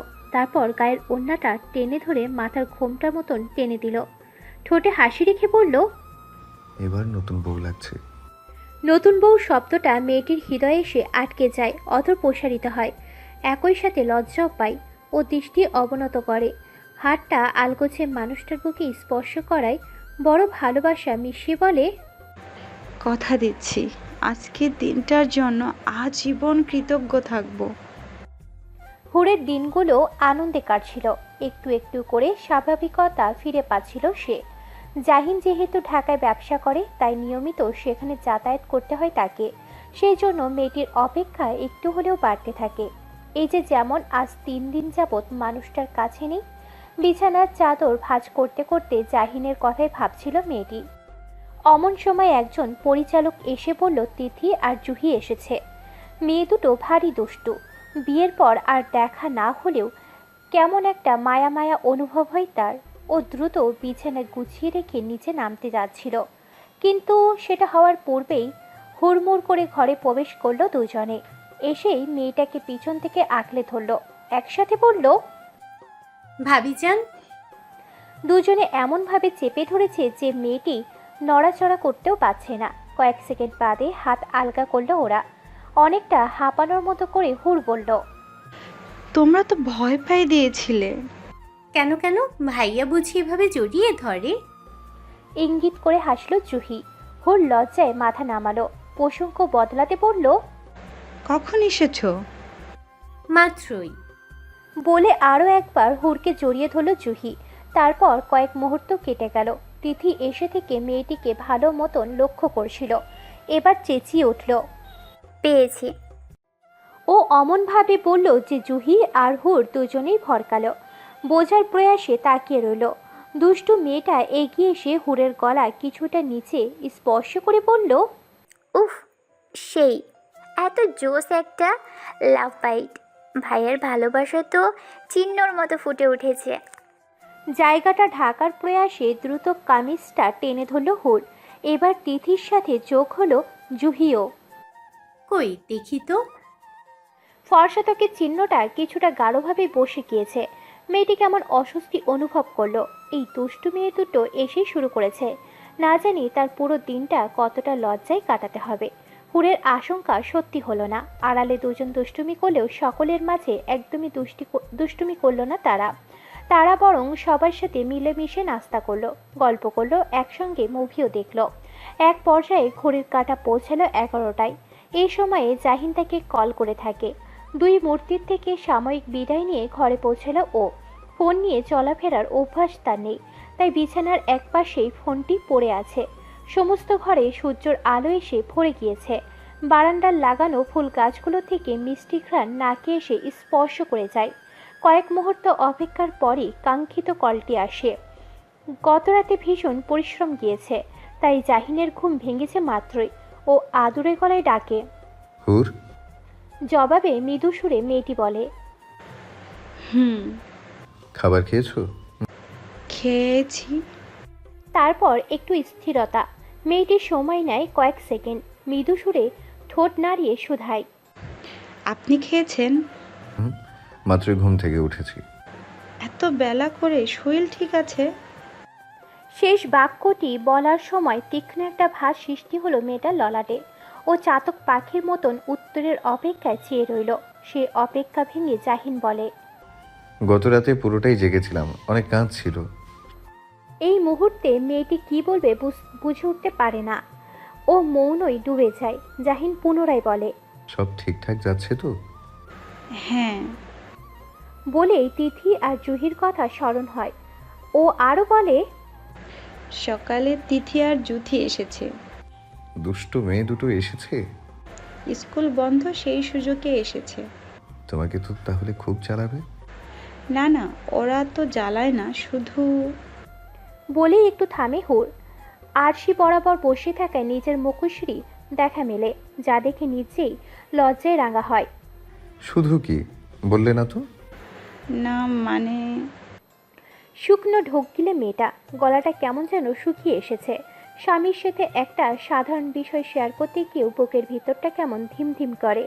ও বুক ভরে সমীরণ টেনে নেয়, তারপর চোখ দুটো মুদিত করে। একদমে বলে, শুধু লাভ বাইট নিয়ে বলছিল। সেদিন গলার কিছুটা নিচে যে চিহ্ন হয়েছিল ওইটা নিয়েই বলছিল। এই মুহূর্তে পৃথিবীর সমস্ত লজ্জা যেন হুড়কে স্পর্শ করে গেল। স্বাভাবিক বৈবাহিক সম্পর্কে আছে তারা, তবুও এই কথাগুলো বলতে গিয়ে ওর বুক কাঁপছে। এত দূরে থেকেও জাহিন যেন ওর লজ্জায় রাঙা মুখ, কাঁপতে থাকা ঠোঁট, ভরকানো চোখের দৃষ্টি সব যেন দেখতে পাচ্ছিল। তাই তো ঠোঁটের কোণে মসৃণ এক হাসির উদয় ঘটছে। হুড়ের মনে হলো যখন তখন মাথা ঘুরিয়ে পড়ে যাবে, তাই নিজেকে শীতল করে বলল, আপনি তো নাস্তা করেননি, উঠে নাস্তা করে নিন। কয়েক সেকেন্ড নীরবতা। মেয়েটি জবাবের অপেক্ষায়। ওপাশ থেকে জবাব না এলে সে কল কাটতে পারবে না, তার তো সেই সাধ্য হবে না। এইদিকে মানুষটা চুপ করে আছে। অসহ্য ভালো লাগায় বোধ হয়ে আছে হুড়ের সমস্ত মন। সে অপেক্ষা করতে পারছে না, তাই আবারও বলল, রাখবো এখন? শান্ত মোহনীয় গলায় ওপাশের ব্যক্তিটিও বলল, রাখো। তারপর কল কেটে দিল মেয়েটি। জিহান তখনও এক বুক শুকনি বিছানায় বসে আছে। জানালায় থাকা সফেদ পর্দা ভেদ করে এক চিলতে রোদ এসে তাকে স্পর্শ করে যাচ্ছে। ভালো লাগায় শরীর মন দুটোই মোহগ্রস্ত। এই সুন্দর সময়টা আরও বেশি পরিপক্ত পেতে যদি এই মুহূর্তে প্রিয়তমাকে সহিবক্ষে টেনে নিতে পারত, তখন হয়তো আর কোনো অপূর্ণতা থাকতো না তার জীবনে। কিন্তু হায় আফসোস, প্রিয়তমা যে তার থেকে বহু দূরে। এই দূরত্ব ভেদ করে প্রিয় স্ত্রীকে কাছে টানতে পারছে না সে। খোলা আকাশের নিচে বসে আছে হুর আর জাহিন। বেশ কয়েকটা দিন দূরত্ব গিয়ে ওদের, তারপর একদিনে কাছে আসা। আজ আবারও দূরত্ব বাড়বে। সেই জন্যই কিনা মানুষটার সাথে যতটা পারা যায় সময় কাটিয়ে নিচ্ছে মেয়েটা। তার পরনে হালকা নীল রঙের থ্রি পিস, ফর্সা শরীরে মনে হচ্ছে আকাশ এসে আটকে পড়েছে। এক দৃষ্টিতে মেয়েটাকে দেখছিল জাহিন, তার প্রিয়তমা, তার স্ত্রী। এই শব্দটাই অন্যরকম জাদু আছে, আছে পবিত্রতা। আজ তারা এত কাছে বসে আছে, চাইলেই একে অপরকে স্পর্শ করতে পারছে। এতে পাপ নেই। এই পাপ নেই শব্দটির পিছনে রয়েছে 3 কবুলের শক্তি। জাহিন যখন এক দৃষ্টিতে চেয়ে আছে, হুর তখন অন্য মনস্ক হয়ে পাশের গাছটিকে দেখছে, যেখানে একটি পাখির বাসা, অথচ কোনো পাখি নেই। নিশ্চয়ই তারা বেড়াতে বের হয়েছে, ঠিক তাদের মতো। আচ্ছা, পাখিরাও কি সুন্দর একটা সংসার হয়? হয়তো হয়। হুর সেইভাবে ভেবে দেখেনি। আজ ভাবতেও ভালো লাগছে। হয়তো মানুষটা পাশে আছে বলে ভাবতে ভালো লাগছে। এত সময় ধরে চেয়ে থেকে জিহানের ঘুরে বন্দি পেল। ও কিঞ্চিত অগ্রসর হয়ে শক্ত হাতখানার দ্বারা প্রিয়সীকে আগলে নিল। সে আগলে ধরা হাত কোমরের কাছটায় ছুঁয়ে যেতেই মেয়েটির সমস্ত দেহ থরথর করে কেঁপে উঠল। ত্বরান্বিত হয়ে চাইল সে। অস্বস্তি ও ভালো লাগার মিশ্রণে গলা শুকিয়ে এসেছে। জাহিন আরেকটু অগ্রসর হলো। কখনো খোলা ময়দানে এতটা কাছাকাছি হয়নি তারা। সর্বদা আড়ালে আবডালে তাদের ভালোবাসাগুলো বিরাজ করেছে। এইদিকে মানুষজনের আনাগোনা নেই বলেই জাহিন আজ এতটা কাছাকাছি হয়েছে। হুর নিজেও বোধহয় মোহগ্রস্ত হয়ে পড়ল। জাহিনের গালের খোঁচা খোঁচা দাড়ি গলায় এসে সুরসুরি দিয়ে যায়। ও ছটফট করতে করতে মানুষটাকে জড়িয়ে ধরে। আর তারপর কখন যে দুজনের মাঝে একটি উষ্ণ চুম্বন ঘটে যায়, তা হয়তো ওরা কেউই বুঝে উঠতে পারেনি। ঠোঁটের মিষ্টতা শেষে দুজনেই কেমন বিহব্বল বেনে যায়। জাহিন ঈষৎ ব্যস্ত হয়। তার যেন কি হয়েছে, সারাক্ষণ মেয়েটাকে ভালোবাসতে ইচ্ছে করে, আদরে আটকে রাখতে ইচ্ছে করে। তাই এই খেলার ময়দানে নিজের ভালোবাসার প্রকাশ করে ফেলেছে সে। হুর একটু আতঙ্ক বোধ করলো। সেটি লক্ষ্য করে জাহিন বলল, সরি, আমি আসলে বুঝতে পারিনি। মেয়েটি ভিতর ভিতর কাঁপছে। ভালো লাগায় একই সাথে যন্ত্রণায় কাতর সে। এই যন্ত্রণার নাম সুখ। প্রতিবার মানুষটা ভালোবাসায় নুয়ে পড়ে ও। তারপর অনেকটা সময় কেটে যায়, দুজন মনও থাকে। তখন প্রায় সন্ধ্যা হতে চলেছে। জাহিনকেও ফিরতে হবে। ওরা উঠে পড়ে। মেয়েটির ওড়না গিয়ে আটকায় কাঁটাযুক্ত একটি গাছে। সেটা খোলার প্রয়াসে হাত বাড়াতেই জাহিন আগলে ধরে। কি করছো? হাতে কাটা লাগবে তো।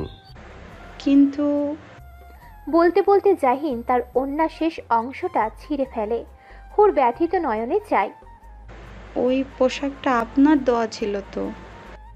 মেয়েটার কথার মানে শুরুতেই বোঝে না সে, তাই চেয়ে রয়। কয়েক সেকেন্ড বাদে যখন বুঝতে পারে, তখন বুক ভেদ করে তপ্ত একটি নিঃশ্বাস নামে। বোকার মতন বললে। এটা খুলে আনতে গেলে হাতে কাটা ফুটে যেত, তখন তো আরও ব্যথা পেতে। তবু আপনার দেওয়া উপহার। এই মেয়েটি এত বেশি আদুরে। জাহিনের তো ইচ্ছে করে সারাক্ষণ বক্ষে মিশিয়ে রাখতে। ও হাত বাড়ায়, মেয়েটির কানের পাশ ঘেঁষে মাথায় স্পর্শ করে। কষ্ট পেও না, আমি তো আছি। আমার সব কিছু তোমার সাথে আছে। এটা তো সামান্য পোশাক। তবু কি মেয়েটার মন ভালো হয়? হয় না। জাহিন সেটা বলছে, তবে ভেবে পায় না কি করলে মেয়েটার মন ভালো হবে। একদিন একটু তারাও আছে। মন খারাপ নিয়ে বাড়িতে পৌঁছায় ওরা। আগে থেকেই সব জিনিসপত্র গুছিয়ে নেওয়া আছে। হুর নেমে যায় গাড়ি থেকে। জাহিনের মনটাও খারাপ। সাবধানে থেকো। আপনি সাবধানে যাবেন। আচ্ছা। বলেই গাড়ি ঘুরিয়ে নেয় জাহিন। আর কিছু বলার সুযোগ পায় না হুর। একদিক দিয়ে ভালোই হলো, মানুষটা আরও কিছু সময় থাকলে ও হয়তো কেঁদে ফেলতো। আর সেই কান্নার ফলে যাওয়াই হতো না। তখন হয়তো আরও বেশি ঝামেলা পোহাতে হতো তাকে। অন্যমনস্ক অস্থিরতা ফ্যাকাশে মুখশ্রী সমেত বাড়ির ভিতরে প্রবেশ করলো হুর। সে এতটাই অন্যমনস্ক ছিল যে বসার ঘরে বসে থাকা মানুষটাকে নজরেই এলো না। সে উঠে চলে গেল দোতলার দিকে। তাহির এক দৃষ্টিতে মেয়েটাকে দেখল। সে খবর পেয়েছে জাহিনের সাথে হুরেরই বিয়ে হয়েছে। ওর মুখশ্রী দেখে বিশেষ কিছু বোঝা গেল না। রুমা সহসায় ছেলের বাহুতে হাত রাখলেন। যা হবার তা হয়েছে বাবা, তুই আর মন খারাপ করিস না। বললাম তো যা হবার হয়েছে, তুই গিয়ে ঘরে ফ্রেশ হয়ে নে। বলেই উঠে পড়ল তাহির। রুমা ছেলের দিকে তাকিয়ে কিছুটা দীর্ঘশ্বাস ফেললেন। ছেলেটা আদরের, রাগ ছিল ঠিকই, তবে খুব বেশি কিছু বলতে পারেননি। চোখে মুখে পানি ছিটিয়ে মাত্রই কক্ষে ফিরেছে হুর। তাওয়ালে দিয়ে মুখ মুছে নিতে নিতে ও যখন আরশির দিকে আগালো তখন বিছানায় বসে থাকা একটি পুরুষ দেহ নজরে এলো।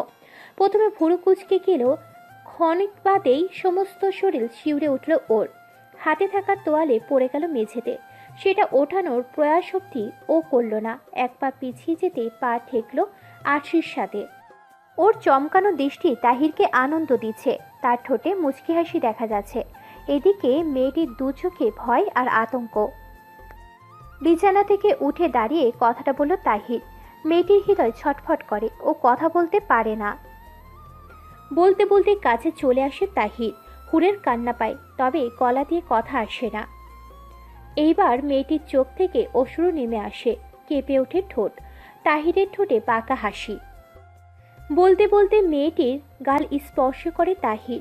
ভয়ে এবার দু চোখ ভেঙে জল নামে মেয়েটির। ও কথা বলতে পারে না, শুধু চেয়ে থাকে ভয়ার্ত দৃষ্টিতে। স্থয়ী কক্ষ আটকে বসেছিল হুর। তখনও দরজায় নখ পড়ে। ও কথা বলে না, মৌন থাকে। ভয়ে বিছানার সাথে লেগে যায় পিঠ, দু চোখ ভিজে অশ্রুতে। তাহিরের বলা কথাগুলো কানে এসে বাজতে থাকে। সম্পর্ক ভাঙার রিমঝিম শব্দ ভেতরটাকে দহন দেয়, কম্পন ধরে শরীরে। তবুও ওঠার সাহস পায় না, এমনকি কথাও বলে না। বসে থাকে হাঁটুতে মুখ গুজে। এবার দরজায় নখের সাথে সাথে বেজে ওঠে কণ্ঠ। হুর, দরজাটা খোলো, খোলো প্লিজ, আমি এসেছি, খোলো প্লিজ। শব্দগুলো কানে পৌঁছানো মাত্রই মেয়েটার বুকের ভিতরে থাকা ভয়ের দলা আরো বেশি করে আন্দোলন করে। ও কয়েক মুহূর্ত দ্বিধায় ভুগে, তারপর দ্বিধা ভেঙে ছুটে আসে দরজার কাছে। ত্বরান্বিত হয়ে দরজা খুলতেই দেখা পায় মানুষটাকে। মেয়েটি নিজেকে ধরে রাখতে পারে না, লুটিয়ে পড়ে প্রিয় মানুষটার বুকে। শক্ত হাতে চেপে ধরে শার্ট। এই আলিঙ্গন জাহিনের হৃদয়কে স্পর্শ করে যায়। মেয়েটি অবলম্বন চাচ্ছে এক টুকরো ভরসা। জাহিন তা পূর্ণ করে। দুই হাতে মেয়েটাকে জড়িয়ে নেয়, আদুরে ভাবে বলে, এই বোকা মেয়ে, দরজা আটকে ছিলে কেন? জানো ভয় লাগছিল। আসলেই মেয়েটা বোকা। বোকা না হলে এইভাবে দরজা লাগিয়ে বসে থাকতো না। তাহিরের বলা কথায় সম্পর্ক ভাঙ্গার ভয়ে কান্না করতো না। জাহিন ওকে শান্ত করে, আদরের সাথে মাথায় হাত বুলিয়ে দেয়। কান্নাকাটি করে চোখ ফুলিয়ে রেখেছো, দেখি তো। বলেই মেয়েটির মুখশ্রী দু হাতের তালুতে নিয়ে আসে। তখনও কাছে বোকা মেয়েটা। জাহিন মুগ্ধ নয়নে দেখে এই মেয়েটাকে কাঁদলেও যে ভীষণ সুন্দর লাগে। তবে এই কান্নাটা যে ও বেশি সময় সহ্য করতে পারে না, তাই কান্না থামাতে দু হাতের তালু দ্বারা গালে জমে থাকা নোনা জলের বিন্দু মুছে দেয়। কিছুটা শক্তভাবে বলে, আবার কাঁদলে ঠাস করে চড় লাগাবো। কেঁদে অস্থির বাচ্চাদের মতন করলে চলে? মেয়েটি তখনও কিছু বলে না, চেয়ে থাকে মানুষটার মুখশ্রী পানে। ওই মুখশ্রীর মানুষটাকে ধীরে ধীরে সে অন্তরালে লালন করতে শুরু করেছে। প্রকৃতি ভালোবাসায় সামিল করে চলেছে, তার অন্তরের শ্রদ্ধা দিয়ে আলিঙ্গন করেছে। কিন্তু সেটা যদি ভেঙে যায়, এই ভয়েই তো ওর অন্তর কাঁপে। কেঁদে ফেলে পুনরায়। জাহিন ফ্যাল ফ্যাল করে চেয়ে থাকে, হতাশ হয়, তবে মুখশ্রীতে কোনো বিরক্তি রাখে না। একদম নির্লসভাবে আরও একবার চোখের পানি মুছে দিতে দিতে বলে, কান্না কেন করো? কান্না যদিও বা থামছে না, তবে মুখ খুলে মেয়েটা। ওর হাত দুটো তখনও মেয়েটার পিঠে খামচে আছে। ভাঙা ভাঙা কণ্ঠে ও বলে, আমাকে ছাড়বেন না কখনো, কথা দিন, কখনো ছাড়বেন না। কথা দিলে কান্না থামবে? জানি না, আমাকে ছাড়বেন না, বলেন।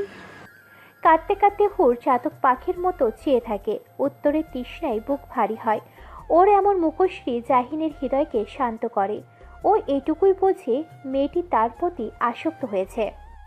শেষ প্রশ্নে হুরের কান্না থামে ও চমকায়, দৃষ্টি ঘুরে এদিক সেদিক। জাহিন তার শক্ত হাতে পুনরায় মেয়েটির গাল স্পর্শ করে। বলো, তোমার অন্তরে আমি আছি নাকি নেই?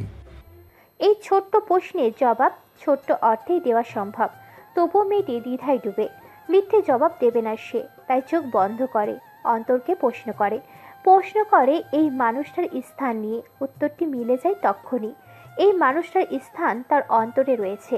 যে মানুষটাকে দুই চোখে হারায় সে, সেই মানুষটার স্থান তো অন্তরেই থাকবে। ও চোখ মেলাতে চায়, চোখে তখনও বিন্দু বিন্দু জল। হাতের বাঁধন আরো বেশি শক্ত করে ও মাথা থেকে প্রিয় স্বামীর বুকে। জবাবে বলে, আপনি আমার অন্তরে আছেন, সব সময় থাকবেন, কখনো হারাবেন না। ঠিক এই জবাবটাই চেয়েছিল জাহিন। ও আলগোছে মেয়েটার মাথায় হাত রাখে। আদুরে স্পর্শ বোধ হয়ে যায় মেয়েটা। জাহিন চায় না তাদের এই সুন্দর মুহূর্তে আর কোনো তৃতীয় ব্যক্তির আগমন হোক, তাই সে চুপ থাকে, কোনো প্রশ্ন করে না, বরং ভরসা দেয়। বোঝায় তার হৃদয় মেয়েটির বিস্তার ঠিক কতখানি। সেদিনটা ভালোভাবেই কেটেছে হুরের। ভালো লাগছে না অজুহাতে সেই ঘরেই ছিল। জাহিন নিজেই খাবার নিয়ে এসেছিল। রাতের খাবার খেয়ে সে আর বের হয়নি। প্রিয় স্বামীর পক্ষে মাথা রেখে শান্তির ঘুমটি দিয়েছিল। ওদিকে তাহির নামের অভিশাপটি ভিতরে ভিতরে জ্বলছিল। শুভ্র সকালে পৃথিবীর বুকে আলো পৌঁছানো মাত্রই তার দরজায় নক পড়ল। ভুরু কুচকে দরজা খুলতেই দর্শন ঘটল জাহিনের সাথে। জাহিন অধরে হাসি রেখে বলল, ভেতরে আসি। তাহির মানা করল না, সরে দাঁড়ালো। এতে ধীরে ঘরের ভিতরে প্রবেশ করলো জাহিন। ঘরের উপর রাগ উঠিয়েছো মনে হচ্ছে। চারপাশে নজর বোলাতে বোলাতে বলল জাহিন। তাহিরের মাথা সর্বদাই উত্তপ্ত। সে হুটহাট যে কোনো কাজ করে বসে, এবারও তার ব্যতিক্রম হলো না। রাগে কটমট করতে করতে ও বলল, যেন কিছু বোঝেনি এমনভাবে তাকালো জাহিন। তাহিরের রাগ আরো বৃদ্ধি পেল। ও এগিয়ে এসে বরাবর হলো। জাহিন কিন্তু একটুও রাগলো না, ও বরং শান্ত সুরে বলল, তোমাকে জ্বালাতে কেন আসবো, বরং তুমি আমার হবু স্ত্রীকে নিয়ে পালিয়ে গিয়েছিলে। শুনেছি সে নাকি তোমাকে ধোঁকা দিয়েছে।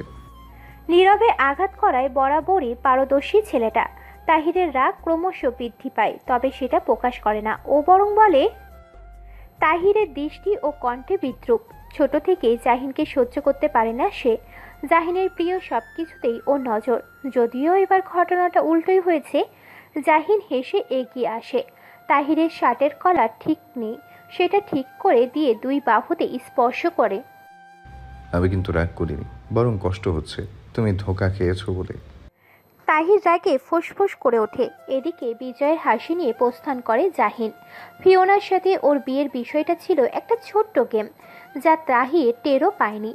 তাহির থাকাকালীন সময়ে হুরের সাথে ওর বিয়েটা অসম্ভব হয়ে উঠত। ও ফিওনার সাথে বিয়ের নাটকটা করে সে। তাহির ভেবেছিল তার জালে পা দিয়েছে ফিওনা, অথচ বিয়েটা ছিল উল্টো। ফিওনা নয়, বরং তাহিরই জালে পা দিয়েছে। সেই জালটা ছিল স্বয়ং জাহিনের। ও এমনই, রাগ দেখাবে না, উঁচু গলায় কথাও বলবে না, নীরবে নিজের কাজটি করে ফেলবে, অথচ শত্রুপক্ষ টেরও পাবে না। সকালে নাস্তাটি নাকচ করার কোনো উপায় নেই। জাহিন বোঝে হুরের অস্বস্তি হয়, তবুও চায় মেয়েটি স্বাভাবিক হোক, সেটাও নিজ থেকে। একই সাথে উপলব্ধি করুক তিন কবুলের শক্তিকে। রুমার সাথে গতরাতে কথা হয়েছে, তিনি জানিয়েছেন তাহির নিজের ভুলটি উপলব্ধি করতে পেরেছে। তাছাড়া ওই মেয়েটিও তো ধোঁকা দিয়েছে, এই কারণটি অবশ্য কেউ জানে না। সব শুনে জাহিন স্বাভাবিকই থেকেছে। ও চাচ্ছে না তাহির কিংবা হুরের সম্পর্কের কথা আর কোথাও জানাজানি হোক।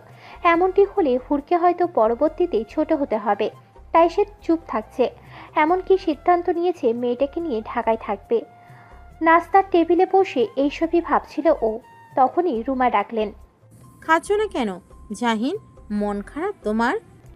দৃষ্টি মেলে তাকায় জাহিন, ছোট্ট করে বলে, না, তবে একটা কথা ভেবেছি। কি? ঢাকায় ফিরবো, সাথে হুরকেও নিব। এ কথায় ডাইনিংয়ের পরিবেশ নীরব হয়। তাহির ভুরু কুঁচকে তাকায়। শান্ত সুরে জাহিন বলে, কাজের চাপ তো বেড়েছে, দেখা যাবে ঠিক মতো আসতেও পারছি না। তার থেকে ভালো ও বরং আমার কাছে থাক। এই বিষয়ে ভদ্রমহিলার কিছুটা অনাগ্রহ রয়েছে। জাহিন ছোট থেকেই ঢাকায় বড় হয়েছে, খুব একটা পিছুটার নেই তার, তাই বাড়ি ফিরে না বললেই চলে। তিনি ভেবেছিলেন বইয়ের টান হলেও এখন থেকে ছেলেটা বাড়ি ফিরবে, কিন্তু সেই পথটিও বন্ধ হবার উপক্রম। তিনি হতাশ হয়ে পড়লেন। তবে কিছু করার নেই। তাহিরের করা অন্যায়টি তার হৃদয়কে এখনো দহন দেয়। জাহিনও হয়তো মন থেকে তাহিরকে ক্ষমা করতে পারছে না। বাড়িতে অবস্থান করলে দুই ভাইয়ের মধ্যে দ্বন্দ্ব তৈরি হওয়াটাই সম্ভাবনাও রয়েছে। সবকিছু মিলিয়ে তিনি বললেন, ঠিক আছে, তুমি যেটা ভালো মনে করো। পুরো ঘটনায় তাহির আর হুর চুপ ছিল। দুজনের কেউই কথা বলেনি। তবে মনে মনে হুর স্বস্তি বোধ করে এখানে থাকলে তাহিরের মুখোমুখি হতে হবে। এতে করে ওর অন্তরের ভয়টি আরও বাড়বে। বিষয়টি ভেবে নিয়ে মনে মনে জাহিনের প্রতি কৃতজ্ঞ হলো হুর। সবকিছু ভেবে চিন্তেই সিদ্ধান্ত নিয়েছে জাহিন।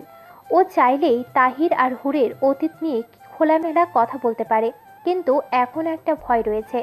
ওদের সম্পর্কটা সবে একটু একটু করে প্রস্ফুটিত হয়েছে। এই সময় অতীত খোলামেলা হলে দুজনের মাঝে দূরত্ব তৈরি হওয়ার সম্ভাবনা রয়েছে। হুর হয়তো ভাববে জাহিন তাকে মন থেকে মেনে নিতে পারছে না, অথবা নিজেকে ছোট মনে করবে সে। তাই ও চাই যদি বিষয়গুলো সামনে আনতেই হয় তবে সেটা হুরই আনুক। এমন তো নয় সে কিছুই জানে না। ও তো জেনে বুঝে মেয়েটিকে ভালোবেসেছে। হুর তখন তৈরি হচ্ছে, ব্যাগপত্র গুছিয়ে নিয়েছে। জাহিন এগিয়ে এসে সাহায্য করার প্রয়াস করতেই মেয়েটি মুখ খুলল। এখানে আমরা সবসময় থাকবো? বলা যায় মাঝে মাঝে এখানে বেড়াতে আসবো শুধু। ও, বলেই মৌন হয় হুর। জাহিন একটু বোঝার চেষ্টা করে, তারপর বলে, মন খারাপ মনে হচ্ছে? না তেমন কিছু না। কিছু বলার থাকলে বলতে পারো। সামান্য দোনামোনা খেলা করছে মেয়েটির মুখশ্রীতে। ও ভেবেছিল এখানকার ভার্সিটিতে ভর্তি হবে, পড়াশোনাটা চালিয়ে যাবে, কিন্তু এখন তো ঢাকায় চলে যাচ্ছে। হুর, মেয়েটা তখনও দোটানায় ডুবে। ভরসা দিতে জাহিন তার দুই হাতখানা বাহুতে রাখে। বলো কোন বিষয় নিয়ে চিন্তিত তুমি? ঢাকায় যেতে ইচ্ছে করছে না? তেমন না, তাহলে? ভেবেছিলাম পড়াশোনা চালিয়ে যাব। বাক্যটা বলে মাথা নত করে মেয়েটা। জাহিন হাসে। এই সামান্য কথা বলতেও মেয়েটার মনে এতটা দ্বিধা।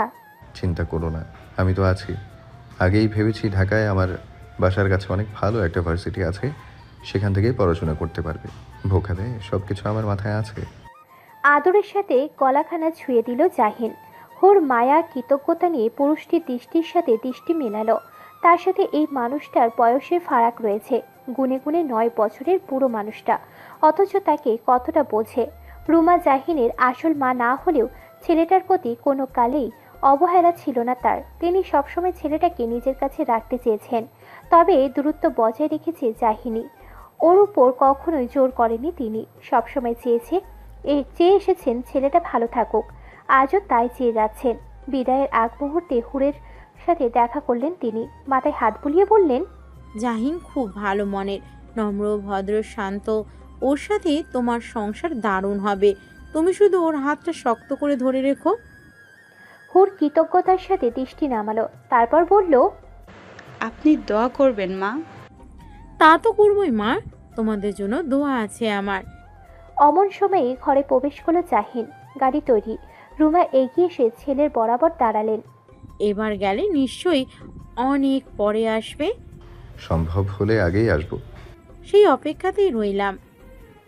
ঠোঁটের সামনে প্রসারিত করে পাশ কাটিয়ে গেল জাহিন। কাবার থেকে প্রয়োজনীয় কিছু জিনিসপত্র বের করে বলল, হুর, এগুলোও নিয়ে রাখো। হুর তড়িঘড়ি করে এগিয়ে গেল। সবগুলো কাগজ লাগেজে ভরে দিল। সেদিকে তাকিয়ে উষ্ণ একটি হাসি এলো রুমার ঠোঁটে। তিনি জানেন এতে দুজনের সংসার দারুণ হবে। এরা সবসময় ভালো থাকবে। তবুও সবসময় এদের ছোট্ট সংসারের জন্য দোয়া করবেন তিনি। বের হতে হতে প্রায় সন্ধ্যা হয়ে এলো। তাহিরের সাথে দেখা হয়নি কারোরই। আগ বাড়িয়ে জাহিনও চায়নি দেখা করতে।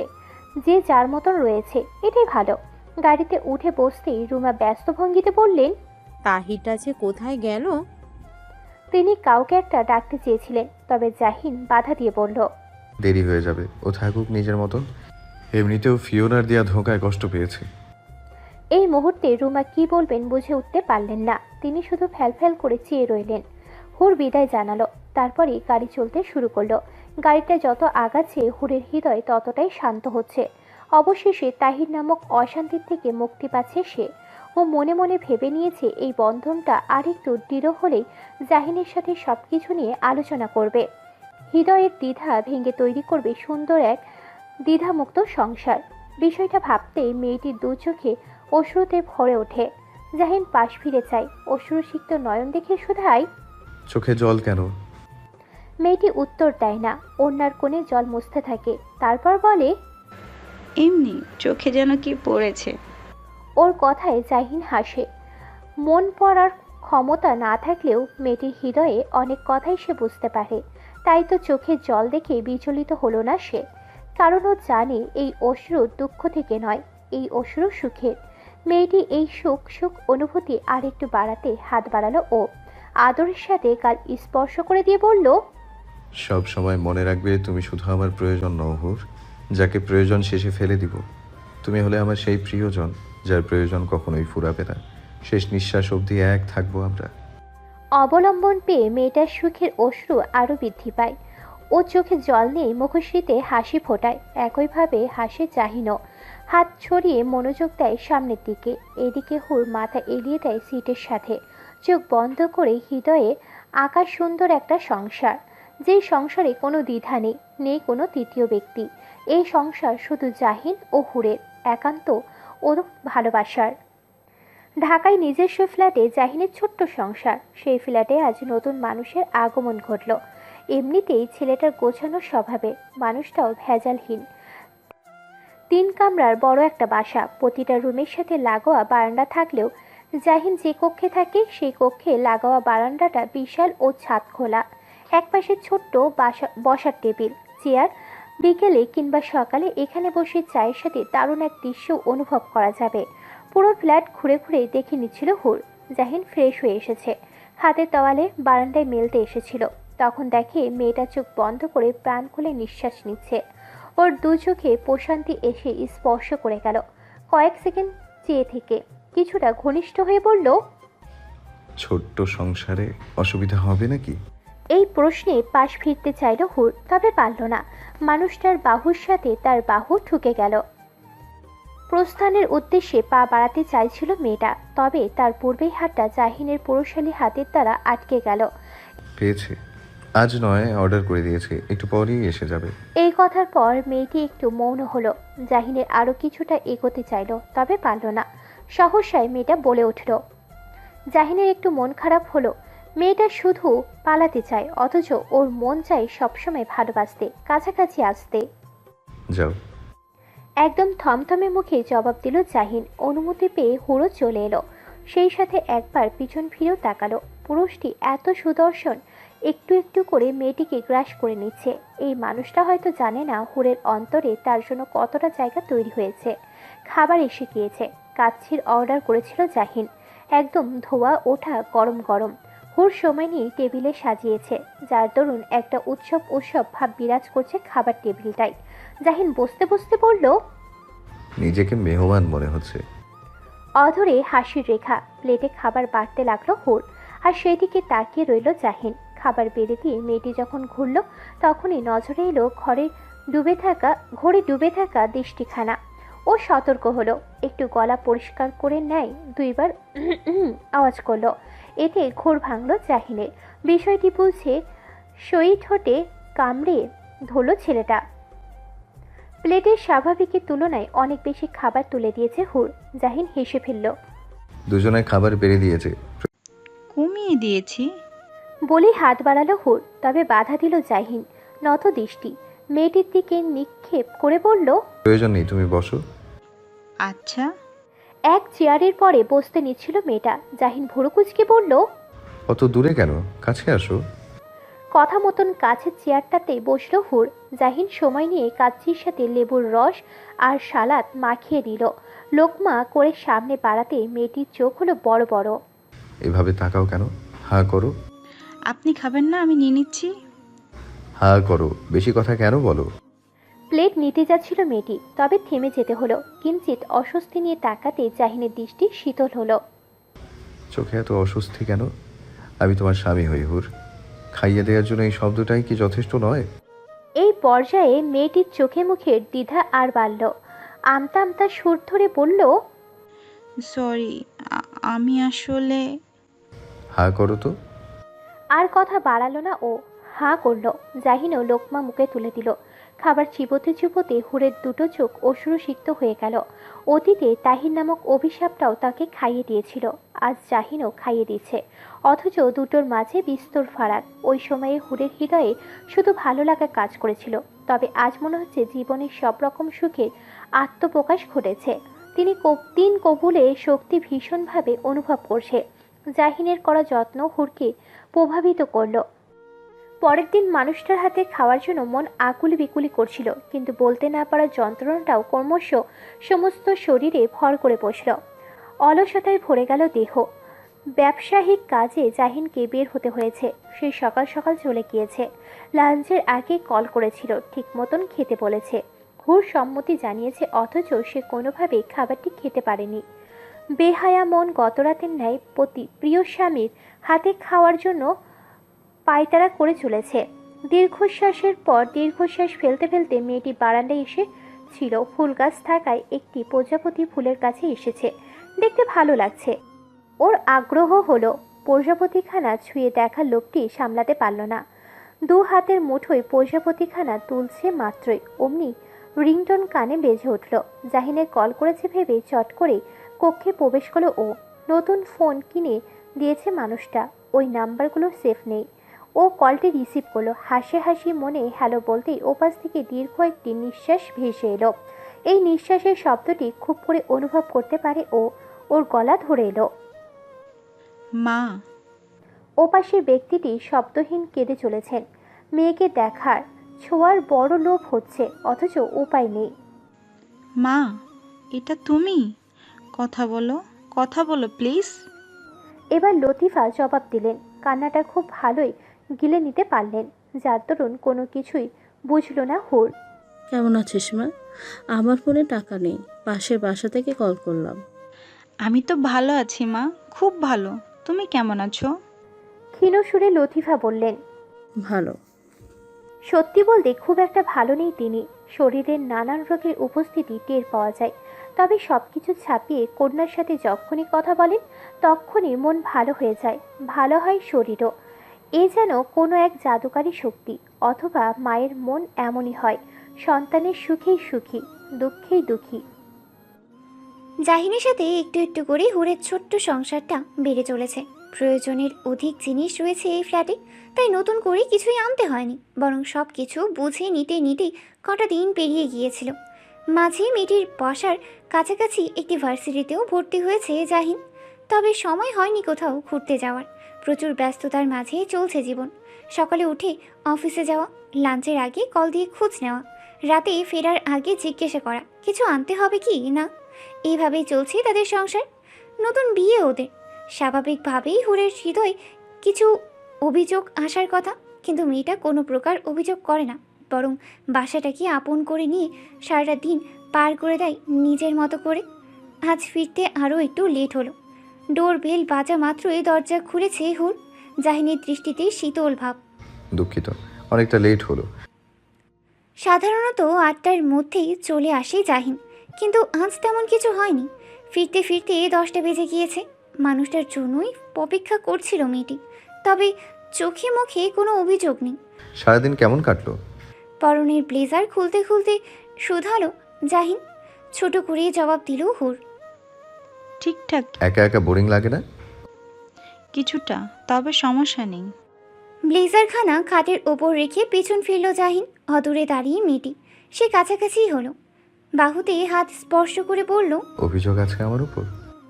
মানুষটার দিকে এক দৃষ্টিতে চেয়ে রইল হুর। ও আসলে কি বলবে বুঝতে পারছে না। কোনো অভিযোগ থাকলে অবশ্যই বলবে, দ্বিধা রেখো না। জানো তো, দ্বিধায় সংসার নষ্ট হয়। সংসার নষ্টের কথা ওঠা মাত্রই মেয়েটির চোখে মুখে ভয় এসে ধরা দিল। সেটা বুঝে জাহিন বলল, এত নরম কেন তুমি? আমার যে 2 ঘন্টা লেট হলো, কেন লেট হলো সেটা জানতে চাইবে না? সত্যিই তো, এই মানুষটা ওর স্বামী।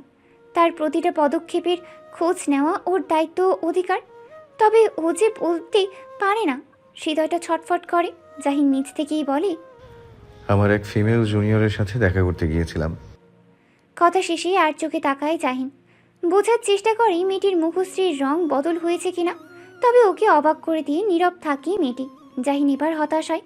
এই মেয়েটির হৃদয়ে আগ্রহ রয়েছে, তবে মুখে সেটির প্রকাশ নেই। এই সংকোচ ভাঙা খুবই জরুরি। মনে হচ্ছে মেয়েটিকে সব শিখিয়ে পড়িয়ে নিতে হবে। জাহিন রাতের খাবার খেয়ে আসেনি। ও জানতো তাকে ছাড়া হুড়ো খাবার খাবে না। তেমনটাই ঘটেছে।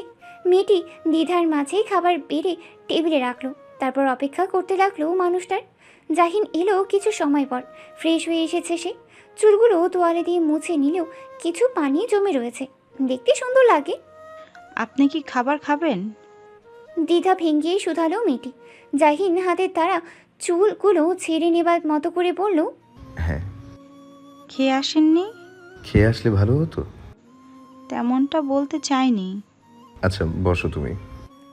নিজে বসতে বসতে মেয়েটিকেও বলল জাহিন। তার ক্ষুধা লেগেছে। লাঞ্চের পর পুরো সময়টায় শুধুমাত্র 1 কাপ কফি খাওয়া হয়েছে। মেয়েটির রান্নার হাত ভালো। খাবারের ঘ্রাণে ম করছি চারপাশ। এই খাবার রেখে বাইরে থেকে খেয়ে আসবো কিভাবে বলো? প্লেটে খাবার তুলতে তুলতেই কথাটা বলল জাহিন। হুড়ের ভেতরটায় শান্তির ছোঁয়া লাগলো। অধরে এলো মৃদু হাসি। তবে বরাবরের মতোই খুব একটা প্রকাশ করলো না সে। দুজন মিলে খাবার খাওয়া শেষ করলো। জাহিন যদিও কিছুটা ক্লান্ত, তবুও ডাইনিং টেবিল থেকে প্লেট সরিয়ে নিতে সাহায্য করলো। এটা মানুষটার রোজকার অভ্যাস। একটি সুন্দর সংসার তৈরিতে উভয় পক্ষেই এগিয়ে আসতে হয়। স্বামী স্ত্রী একে অপরের প্রতি যতটা বিনয় রাখে, সংসার ঠিক ততটাই সুখের হয়। জাহিনার হুড়ের ছোট্ট সংসারখানাও সুন্দর হওয়ার পথে একটু একটু করে এগিয়ে চলেছে। হুড়ের তখনও ক্লাস শুরু হয়নি। এতদিন ধরে এখানে এসেছে সে, তবে বের হওয়া হয়নি। আজ হুট করে নিজ তালার এক চাচি এসে নক করলেন। মেয়েটি বেশ নরম, একটু ভীতু, তাই সাহসায় দরজা খুলেনি। এমন করে কয়েকবার কলিং বেল চাপা হলো। হুট তবুও সাহস পেল না। ও বরং চট করেই জাহিনকে কল করলো। ফ্ল্যাটের বাইরে যে ক্যামেরাটা লাগানো, সেটার ফুটেজ সরাসরি জাহিনের ফোন থেকেই দেখা যায়। এমনটা আগে করেনি সে। হুড়কে নিয়ে আসার পর করেছে। মেয়েটিকে একা রেখে এক মুহূর্ত শান্তি পায় না ও। কাজের মেয়েও রাখতে ভয় লাগে। আজকাল কী সব ঘটে যাচ্ছে। অপরিচিকা হয়ে ঘরে ঢুকে, শেষে লুটপাট, এমনকি জানের মধ্যেও হাত চলে যায় তাদের। এইসব কারণেই বাধা করা পরিচারিকা নেই, তবে সপ্তাহে একদিন একজন এসে ঘরের বাড়তি কাজগুলো করে যায়। এভাবেই চলছে তাদের জীবন। ফুটেজ দেখে নিশ্চিত হলো জাহিন।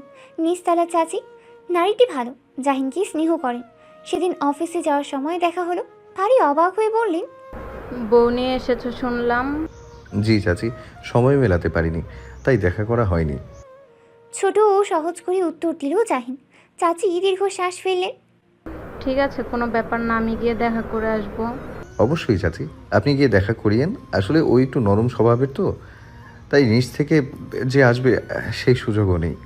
সেই দিনের কথা ধরেই আজ এসেছেন ভদ্রমহিলা। সবটা শুনেই হুড়ের হাত পা শীতল হয়ে আসছিল। জাহিন ভরসা দিল, কিছু হবে না, ভয় পাচ্ছ কেন? আসলে শহরের মানুষ। বোকা, তাতে কি? উনি তো অন্য কোনো দেশের না। আচ্ছা। বেশি ভয় লাগলে লাইন কেটো না, আমি আছি। বলেই দরজার দিকে এগোলো হুর। মহিলাটি প্রায় চলেই যাচ্ছিলেন। এবার দরজা খুলে যাওয়ায় ঘুরে চাইলেন। হুর কি বলবে বুঝল না। ভদ্র মহিলার পোশাক কি শহুরে ভাব, চোখে অন্যরকম দুটি, কি এক রোদ খেলা করছে চোখে মুখে। সহজেই মন কেড়ে নেওয়ার মতো মুখখানি। ওর কেমন একটা অনুভূতি হচ্ছে। হাতে ফোন, জাহিন কলেই আছে, তবু শরীরটা ঈষৎ কাঁপছে। ভদ্রমহিলাও অবাক চোখে চাইলেন। মেয়েটা সুন্দর, এটা মেনে নিতে দ্বিধা করলেন না তিনি। আমি তোমাদের নিচতলার ফ্ল্যাটের জাহিন, আমাকে চিনি, ও বাসায় নেই, অফিসে গিয়েছে। হুরের হৃদয়টাও ছটফট করে ওঠে। আসলে নতুন পরিবেশে এসে মানুষের সাথে না মিশলে এমনটা হওয়া স্বাভাবিক। জাহিনও সময় পায় না, সারাক্ষণ ব্যস্ততায় কাটে। আর হুরের সময় যায় অলসতার সাথে, অপেক্ষা করতে করতে। কি গো মেয়ে, কি হলো? এ পর্যায়ে ওর ধ্যান ফিরে। ও গলাটা ভিজিয়ে নেয়, সালাম দিয়ে বলে, ভিতরে আসুন। উনি অফিসে গিয়েছেন।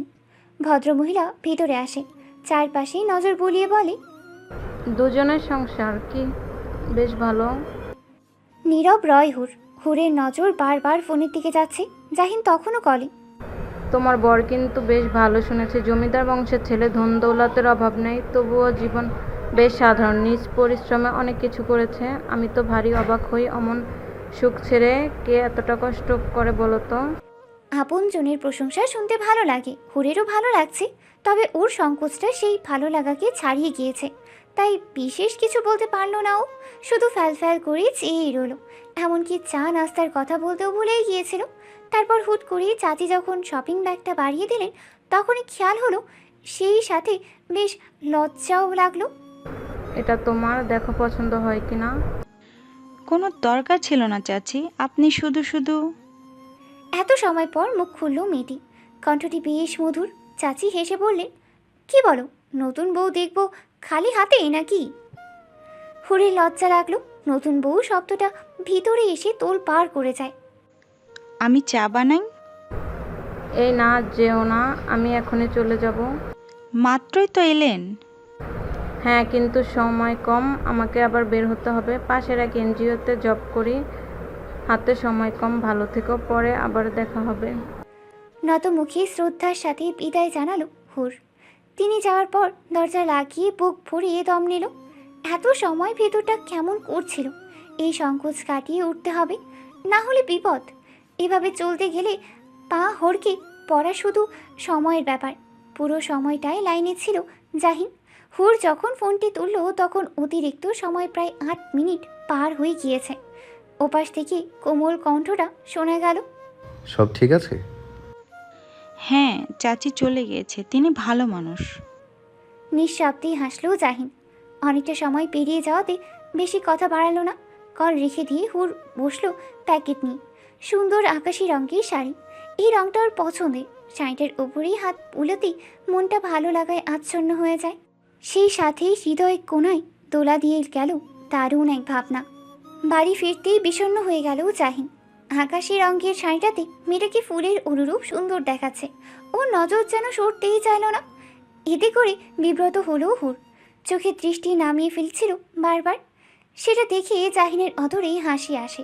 ও দুপাশে মাথা কাত করিয়ে বলে, আজ কিছু স্পেশাল নাকি? এই কথায় মেয়েটির ভ্রু কুঞ্চিত হলো। জাহিনী বলল, না মানে এভাবে সেজেছো যে। এভাবে সেজেছ যে মানে কি?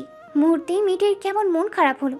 কোথাও একটা প্রশংসা আশা করেছিল সে, আশাও ছিল, অথচ সব উল্টিয়ে গেল।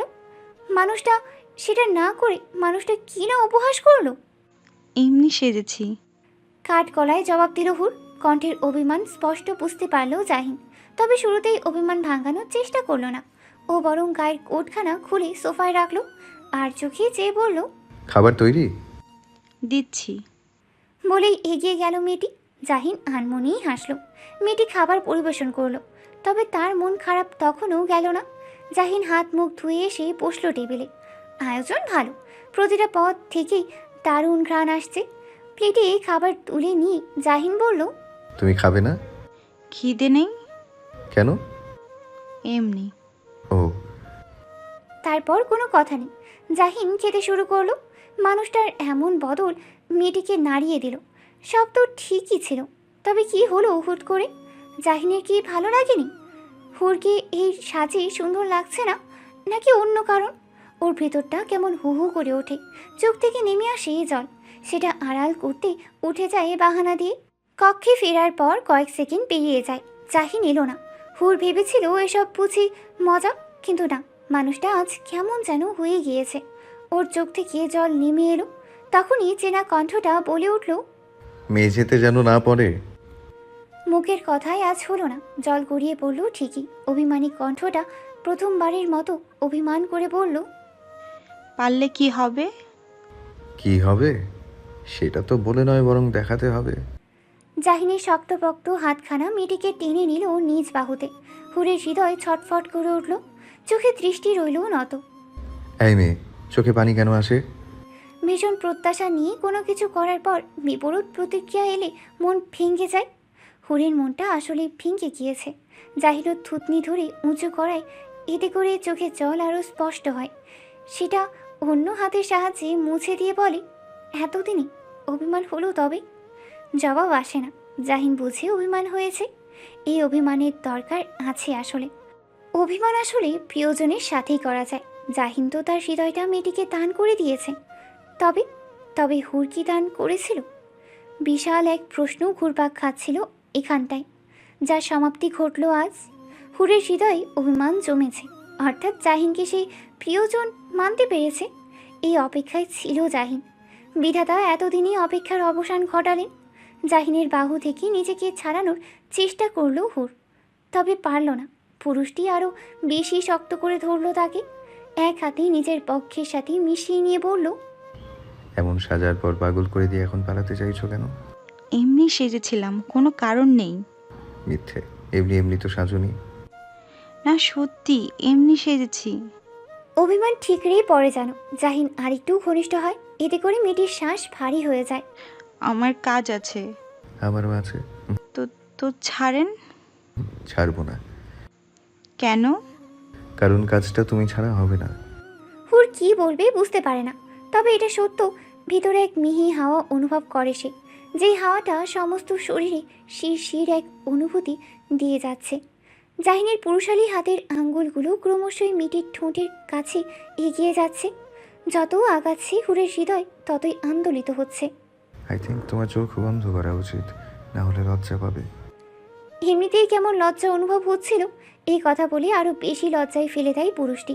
মেয়েটির গাল ছেয়ে যায় রঙিন আভায়, ঠিক যেন অন্ধকার আকাশ ভেদ করে এক টুকরো লাল মিষ্টি আলো। সেই আলোকে পূর্ণতা দান করতে একটি গাঢ় চুম্বন এঁকে যায় পুরুষটি। জানান দেয় নিজের অস্তিত্বকে, নিজের প্রিয়জনকে। মনের দূরত্ব নেমে এসেছে হাঁটুর কাছে। আর একটু অপেক্ষা, তারপরেই সব সুন্দর হবে। এমনই এক সুখী মন নিয়ে বারান্দায় এসে দাঁড়িয়েছিল হুর। রোদের বিন্দুগুলো ত্বক স্পর্শ করে যাচ্ছিল, অল্প বাতাসে উঠছিল কিছু অবাধ্য চুল। ভালো লাগছিল। কিছু সময় নিজেকে দিতে হয়, একান্তভাবে অনুভব করতে হয়। এই সময়টা শুধু নিজের, পৃথিবীর সবার প্রবেশই এখানে নিষিদ্ধ। নিষিদ্ধ এই সময়টাই হুর ভাবছিল তার অতীত, বর্তমান আর ভবিষ্যৎ। খুব দ্রুত নিজেকে মেলে দেবে সে, যেখানে জাহিন জানবে সব সত্য, আর মুক্ত হবেই হুর। সেই সত্য শোনার পর জাহিনের প্রতিক্রিয়া কেমন হবে তা নিয়ে একটু সন্দিহান থাকলেও ও নিশ্চিত মানুষটা তাকে ছাড়বে না, কোনো কিছুর বিনিময়েই না। বিকেলের এই সুন্দর মুক্ত আবহাওয়ায়ও যখন নিজেকে নিয়ে ভাবছিল, তখনই মেজাজ স্তব্ধ করে দিয়ে কলিং বেজে উঠল। ঈষৎ বিরক্ত জাগলো মেয়েটার ললাটে। মেলে রাখা ওনাটা ভালো মতন টেনে নিয়ে ফিরল বসার ঘরে। ততক্ষণে আগন্তুক বেশ কবার নক করে ফেলেছে। এমন বেহাল দশা দেখে মেয়েটার বিরক্তি বাড়ল, সেই সাথে কিছুটা চিন্তাও হয়। ও যখন দরজায় লাগানো দূরবীনের কাছে চোখ রাখতে যাবে, তখনই ওই পাশ থেকে ব্যক্তিটির কণ্ঠ ভেসে আসে, হুর দরজা খোলো, দ্রুত খোলো। যেন কোনো শিকারই তাড়া করে আর শিকার বাঁচার চেষ্টা করছে। মেয়েটি ভাবনার অতলে হারিয়ে যাবে অমনি ওপাশের কণ্ঠটা পুনরায় বাজে, দরজা খোলো, খোলো প্লিজ। ধ্যান ফিরে মেয়েটি তড়িঘড়ি করে দরজা খুলে দেয়। ওপাশের ব্যক্তির নিঃশ্বাস যেন ভার হয়েছিল, দর দর করে ঘামছে তখনও। ঠিক আছো তুমি? দরজায় দাঁড়িয়ে প্রশ্ন করে জাহিন। হুর বিস্মিত হয়, চেয়ে থাকি অপলকভাবে। কথা বলছো না কেন? ঠিক আছো তো তুমি? কিছুটা ভয় মেশানো তার গলায়। চিন্তা খেলা করছে মুখশ্রীতে। হুর জবাব না দিয়ে তাকিয়ে থাকে। জাহিন যেন ধৈর্য হারায়। দুই হাতে বাহু স্পর্শ করা ছিল, এখন মেয়েটিকে বুকের সাথে মিশিয়ে নেয়। সেই স্পর্শে কেঁপে ওঠে মেয়েটি। জাহিনের হৃদয় স্বাভাবিক নেই, অসম্ভবভাবেই লাফাচ্ছে। ও আলগোছে মানুষটার পিঠে হাত রাখে, ধীরে শুধায়, এমন অস্থির হয়ে আছেন কেন? কি হয়েছে? এই প্রশ্নের উত্তর জাহিন দেয় না, ও পাল্টা শুধায়, কল রিসিভ করছিলে না কেন? ফোন কোথায়? ফোন? বলতে গিয়ে আটকায় মেয়েটি। কোথায় রেখে এসেছে তা আসলে মনে নেই, বোধহয় মিউট করা কিংবা চার্জ হারিয়ে অফ হয়ে আছে। মেয়েটির অবস্থা দেখে ঘটনা বুঝতে পারে জাহিন, নিজেকে শান্ত করে। তৈরি হয়ে নাও। কেন? কোথায় যাব? গ্রামে। কেন? একটু দরকার। কিন্তু কি দরকার? জাহিনের মুখশ্রী ঈষৎ গম্ভীর হয়। মেয়েটির গাল স্পর্শ করে বলে, চলো যাই, কথা বাড়িও না লক্ষ্মী আমার। এই কথার পর মেয়েটি আর প্রশ্ন করে না, নীরবে তৈরি হতে যায়। তবে বুকের ভেতরটাই তখনও প্রশ্নের দল উকি দিয়েই থাকে, যার শেষ রয় পুরো রাস্তাতেই। তবে দ্বিতীয়বার প্রশ্ন করে না সে। অনেক দিন পর বাড়ি ফেরার বিশেষ এক আনন্দ হুরকে জাপটে ধরেছিল। তবে সবটা ধুলোর সাথে মিশে গেল যখন ও দেখল বাড়ির ভেতর থেকে গুনগুন আওয়াজ হচ্ছে, কেমন করুণ তার সুর। মুহূর্তেই ভ্রু কুঁচকে গেল তার। পাশ ফিরে চাইতে জাহিনের গম্ভীর আতঙ্কিতগ্রস্ত মুখশ্রী নজরে এলো। মেয়েটা এক ছুটে চলে এলো বাড়ির ভেতর। পাড়ার চাচিরা সব দলে দলে বসে আছেন। কেউ কেউ চোখে জল ফেলছেন, কেউ কেউ মুখশ্রী গম্ভীর করে আছেন। সব কেমন ঝাপসা হয়ে আসে। হুরের পা থমকায়, হৃদয় চমকায়। ও যন্ত্রের ন্যায় এগিয়ে যায়। চাচিরা কী সব বলতে থাকেন। কেউ কেউ হাতখানা মাথায় স্পর্শ করেন, কিন্তু সেসব কি মেয়েটাকে স্পর্শ করতে পারে? পারে না।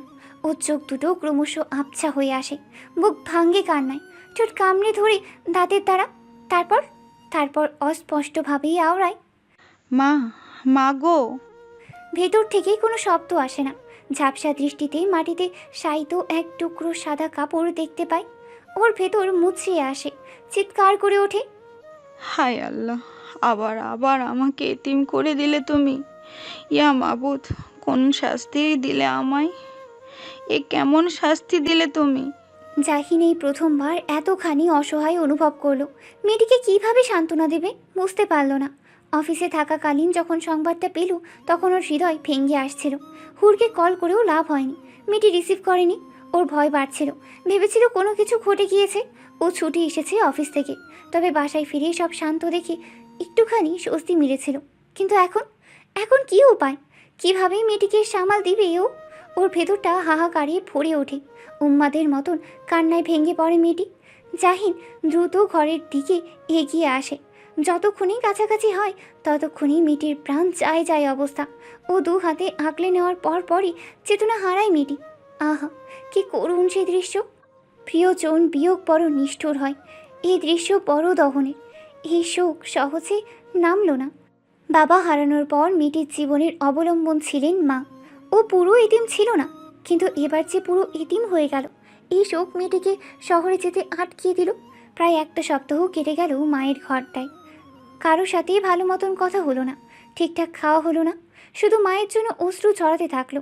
প্রিয়তমার এমন শোক দেখে জাহিনের ভেতরটাও একটু একটু করেই পড়ছিল। ওর সান্ত্বনা কোনোভাবেই কাজে লাগছিল না। এদিকে শহরে ফেরার তাড়া চলে এসেছে। চুলোয় যাক সব ব্যবসা। জাহিন যাবে না বলেই স্থির করেছিল, কিন্তু সব কিছু তো আবেগ ধরে চলে না, কিছু জিনিস বিবেকেও লাগে। ও না গেলে ব্যবসাটা চলছে না। ওখানে যে কত মানুষ কাজ করে, তাদের পেট চলে ওখান থেকেই। তাই বাধ্য হয়েই যেতে হবে। কিন্তু হুরকে কোনোভাবেই রাজি করানো যাচ্ছিল না। মেয়েটি 40 দিনের আগে কোথাও নড়বে না বলেই স্থির করেছে। এমন অবস্থায় জোর করার ইচ্ছেও হচ্ছে না। আবার ছেড়ে চলে যাবে, মনটা সেখানেও সায় দিচ্ছে না। ঠিক সেই সময় উদয় হলেন রুমা। জাহিন তার নিজের পেটে ধরা সন্তান নয়, তবে মনটা ছেলেটাকে সন্তান হিসেবেই চিনে এসেছে। তাই তিনিই ভরসা দিলেন মেয়েটিকে দেখে রাখবেন। সেই ভরসায় সায় দিয়ে সেদিন রাতে শহরে ফিরে গেল জাহিন। হুর পড়ে রইল তার মায়ের ছোট্ট নীড়ে। এখানে ওর মায়ের শরীরের ঘ্রাণ আছে, যা এখনও নাকি এসে স্পর্শ করে যায়। বাবার স্মৃতি মেখে আছে ঘরটায়। সব মিলিয়ে চোখের পলকে দিন কাটতে লাগলো। কিন্তু বিপত্তি হলো সেই দিন ভোরবেলায়। ফজরের নামাজ শেষে বাবা মায়ের কবর জিয়ারত করতে বের হয়েছিল হুর। ফেরার পথে ভয়ানক ঘটনাটা ঘটে গেল। কোথা থেকে যেন চলে এলো তাহির নামে নোংরা কীট। পথ আগলে ধরলো। চারপাশ তখন শুনছান নীরব। কবরস্থানে ভোরবেলায় মানুষের যাতায়াত নেই বললেই চলে। এমন পরিস্থিতিতে মেয়েটি কী করবে বুঝতে পারছিলই না। ওর মনে হচ্ছিল এক ছুটে পালিয়ে যেতে হবে। মস্তিষ্ককে তৈরি করে ফেলেছিল, তবে তাহির তার নোংরা স্বভাবটা ঠিকই জাহির করলো। মেয়েটিকে চেপে ধরলো শক্ত করে। অভ্যাসের মতন কুটিল হাসি ঝুলিয়ে পড়ল। এ অবধি বলার পর কথাটা পূরণ করতে পারল না তাহির। তার পূর্বেই হাতে টান পড়ল তার। এবার ফিরতে না ফিরতেই গাল বরাবর চর মারলেন রুমা। তার শরীর কাঁপছে, রাগের কারণে নিঃশ্বাস অবধি নিতে পারছেন না। ছেলেকে সর্বদা প্রশ্রয় দিয়ে এসেছিলেন তিনি, তবে এই ছেলে যে এই পরিমাণ বিগড়ে গিয়েছে তা যদি আগে টের পেতেন। আফসোস হতে লাগলো। তাহির নিজেকে সত্যবাদী প্রমাণ করার জন্য বলল। হুর তখন কান্নায় ভেঙে পড়েছে। এমনিতেই মেয়েটির মানসিক অবস্থার ঠিক নেই, তার উপর এমন এক ঘটনা। রুমা পিছন ফিরে চাইলেন, মেয়েটির মাথায় হাত স্পর্শ করে বললেন, বাসায় যাও মা, আমি দেখছি। এই কথার পর এক সেকেন্ডও নষ্ট করেনি মেয়েটি। এক ছুটে চলে গিয়েছে বাড়ির পথে। সেদিকে তাকিয়ে তাহির হাত শক্ত হয়। ও কটমট করতেই দ্বিতীয়বারের মতন চর এসে পড়েই গাড়ি। অসভ্য ছেলে, নোংরা কোথাকার। আমি যদি জানতাম তুই এমন হবি তাহলে পেটে আসার আগেই তোর জান নিয়ে নিতাম। তাহিরের মুখ রক্তিম হয়ে যায়, কিছু বলতে পারে না ও। রুমা রাগে রেডি করতে থাকেন। একটু আগেই ছেলের কুকর্মের পরিকল্পনা সম্পর্কে জেনেছেন। তাহির ভেবেছিল হুরকে তুলে নেবে, তারপর নিজের মতন ব্যবহার করবে, অথচ কিছুই হলো না। ও ভাবতেও পারেনি সমস্ত পরিকল্পনা এভাবে ভেস্তে যাবে। রুমার আগমন সব কিছু শেষ করে দিয়েছে। বাড়ি ফিরেই জাহিদকে কল করেছে হুর। আর নয়, আর এভাবে চলবে না, সবটা জানাতে হবে। কিন্তু কান্নার দমকে মেয়েটি যে কথাই বলতে পারছে না। উপাসের ব্যক্তিটি আজ অস্থির হয়নি, ও শান্ত আছে, শান্ত থেকে সব সামাল দিয়েছে। হুরকে একা রেখে এক সেকেন্ডও শান্তিতে ছিল না সে। তাই তো সার্বক্ষণিক মেয়েটিকে নজরে রেখেছিল, সেই সাথে নজরে রেখেছিল তাহিরকেও। তাহির যদিও অন্য শহরে ছিল, তবে হুর গ্রামে এসেছে আর জাহিনও নেই, এই কথা শুনেই চলে এসেছিল। সেই সাথেই ছক কষেছিল মেয়েটিকে ব্যবহার করার। অথচ ও যদি জানতো ওর পরিকল্পনাকে সার্বক্ষণিক সঙ্গ দেওয়া ছেলেটা জাহিনের পাঠানোই লোক, তবে এভাবে ধরা পড়তো না। আফসোস, এভাবে মায়ের আদরে থাকা, আঁচড়ে থাকা ছেলের মুখোশ বেরিয়ে এলো। সবটা স্মরণ করে জাহিন নিঃশ্বাস ফেলল। ও সর্বদা শীতল মস্তিষ্কের। ঝামেলা করবে, তবে অপর ব্যক্তি সেটা ধরতেও পারবে না। এদিকে হুর কেঁদেই চলেছে সমানে, তার কান্না থামছেই না। জাহিনের অধরে একটুখানি হাসি এসে ধরা দেয়। ও আদর মিশিয়ে বলে, আমি সবটা জানি হুর, সবটা জানি। তোমার অতীত জানি, তোমার বর্তমান জানি, আর আমি তোমার ভবিষ্যতও জানবো, কারণ তুমি আমার, শুধুই আমার। পরিশিষ্ট। মা চলে যাওয়ার পর পেরিয়ে গেল 40টি দিন। মসজিদে মিলাদের আয়োজন হয়েছিল। এতিমখানায় ছোট ছোট বাচ্চাদের জন্য খাবারের ব্যবস্থা করা হয়েছিল। সব শেষেই বাবা মার কবর জিয়ারত করে এসেছে হুর। এখন তার হৃদয় কিছুটা শান্ত, শোক নেমেছে অনেকটা, মন মেনে নিয়েছে বাস্তবতা। জাহিনও এসেছে। দুজন সড়কের পথে হেঁটে চলেছে, একটা স্বস্তি খেলা করছে তাদের মাঝে। হুর অবাক হয় এটা ভেবে যে একটা মানুষ এতটাও ভালোবাসতে পারে। আদৌ সম্ভব এমন ভালোবাসা? ওর জীবনে যদি জাহিন না আসতো, তবে কোনোভাবেই বিষয়টি মানত নাও। ও বুক ভরিয়ে দম নেয়। তারপর কিছুটা কাজ ঘেঁষে দাঁড়াতে অপর হাতে তারা আগলে নেয় জাহিন। ভালো লাগায় নেচে ওঠে মেয়েটির মন। মা চলে যাওয়ার পর এই প্রথমবার মানুষটির সঙ্গ ও পুরো অনুভব করেছে একজন স্ত্রী রূপে। রুমার শরীরটা ভেঙে গিয়েছে। স্বামী চলে যাওয়ার পর সব সামাল দিয়েছেন একা হাতে। তবু মনে হয় ভদ্রলোকের কিঞ্চিত পরিমাণও সামলাতে পারেননি তিনি। অসহ্য হয়ে উঠেছে তার চারপাশ। জাহিন দরজায় নক করতেই দৃষ্টি ফেরালেন তিনি। অধরে কৃত্রিম হাসি এনে বললেন, ঘরে এসো। ছোট কদমে কক্ষে প্রবেশ করল জাহিন। রুমা উঠে দাঁড়ালেন। ছেলেটা যেমন লম্বা শুভ্র ত্বকের, তেমনই বুদ্ধিমান, বাবার অনুরূপী হয়েছে। লোকটার কথা স্মরণ করে আরও একবার অধরে হাসি জাগান তিনি। জাহিন নরম সুরে বলে, আমরা চলে যাব আজ। চলে যাওয়ার কথা শুনতেই ভেতরটা মোচড় দিয়ে ওঠে তার। কিছু বলার পূর্বেই জাহিন বলে, আপনাকে ধন্যবাদ। আমি যতদিন ছিলাম না, হুরের দারুণ খেয়াল রেখেছেন। রুমা কথা হারালেন। তীব্র ব্যথাটা গিলে নিয়ে বললেন, তাহিরের করা কাজের জন্য আমি জানি না কিভাবে তোমার কাছে ক্ষমা চাইবো। আপনি কেন ক্ষমা চাইবেন? দোষ তো আপনার নয়। আমারই দোষ জাহিন, মানুষ করতে পারিনি ছেলেটাকে। দীর্ঘ নিঃশ্বাস ফেললেন তিনি। তাহিরকে ভারতে পাঠানো হয়েছে, ওখানেই তাকে রাখা হবে, তাও নজরে। সেই সাথে বেশ পরিশ্রমের কাজও দেওয়া হয়েছে। এটাই আপাতত তার শাস্তি। সবার থেকে দূরে থেকে কাজকর্ম করে যদি ছেলেটার শিক্ষা হয়। রুমা ভারী এক নিঃশ্বাস ফেলেন। জাহিন প্রস্থানের পূর্বে বললেন, নিজের খেয়াল রাখবেন। আপনি ছাড়া আমার আর হুরের এই দুনিয়ায় কেউ নেই, আমরা এতিম। এই কথার পর জাহিন কিন্তু এক সেকেন্ড দাঁড়ায়নি, চলে গিয়েছে। এদিকে রুমার বুক হু হু করছে, কান্নায় চোখ ভিজে যাচ্ছে। এই প্রথম ছেলেটা এইভাবে বলল, তাকে আপন বলেই স্বীকার করলো। এক ছেলের করা অন্যায় যতটা দহন দিচ্ছিল, আরেক ছেলের দেওয়া সম্মানে বুকটা ততখানি শান্ত হয়ে গেল। জীবন হয়তো এমনই, শূন্যস্থান কোনো না কোনোভাবে পূর্ণ হয়েই যায়, শুধু একটু সময়ের অপেক্ষা। সেদিন রাতে অনাকাঙ্ক্ষিত এক ঘটনা ঘটে গেল। শহরে ফিরতে বেশ অনেকটাই রাত হয়ে গিয়েছে, তাই খাবার অর্ডার করে আনিয়েছিল জাহিন। দুজন খাবার খাওয়া শেষ করে ঘুমাতে এসেছে। অনেকটা সময় পেরিয়ে গিয়েছে। জাহিন ঘুমানোর চেষ্টা করছিল, অমনি হুরের নরম হাতখানা শরীর স্পর্শ করে গেল। মুহূর্তেই ভেসে এলো অপেক্ষার সেই সুর, আপনাকে ভালোবাসি। এই প্রথম মেয়েটি ভালোবাসার কথা মুখে স্বীকার করলো। দারুণ সুখে জাহিনের ঘুম পালালো। এদিকে দুষ্টু মেয়ে অপর ব্যক্তির ঘুম হরণ করে নিজে ঠিকই ঘুমিয়ে পড়ল। সেই রাতটা জাহিনের নিকট বিশেষ হয়ে রইল। সমস্ত রাত জেগে প্রিয়জনকে মুগ্ধ নয়নে দেখল সে।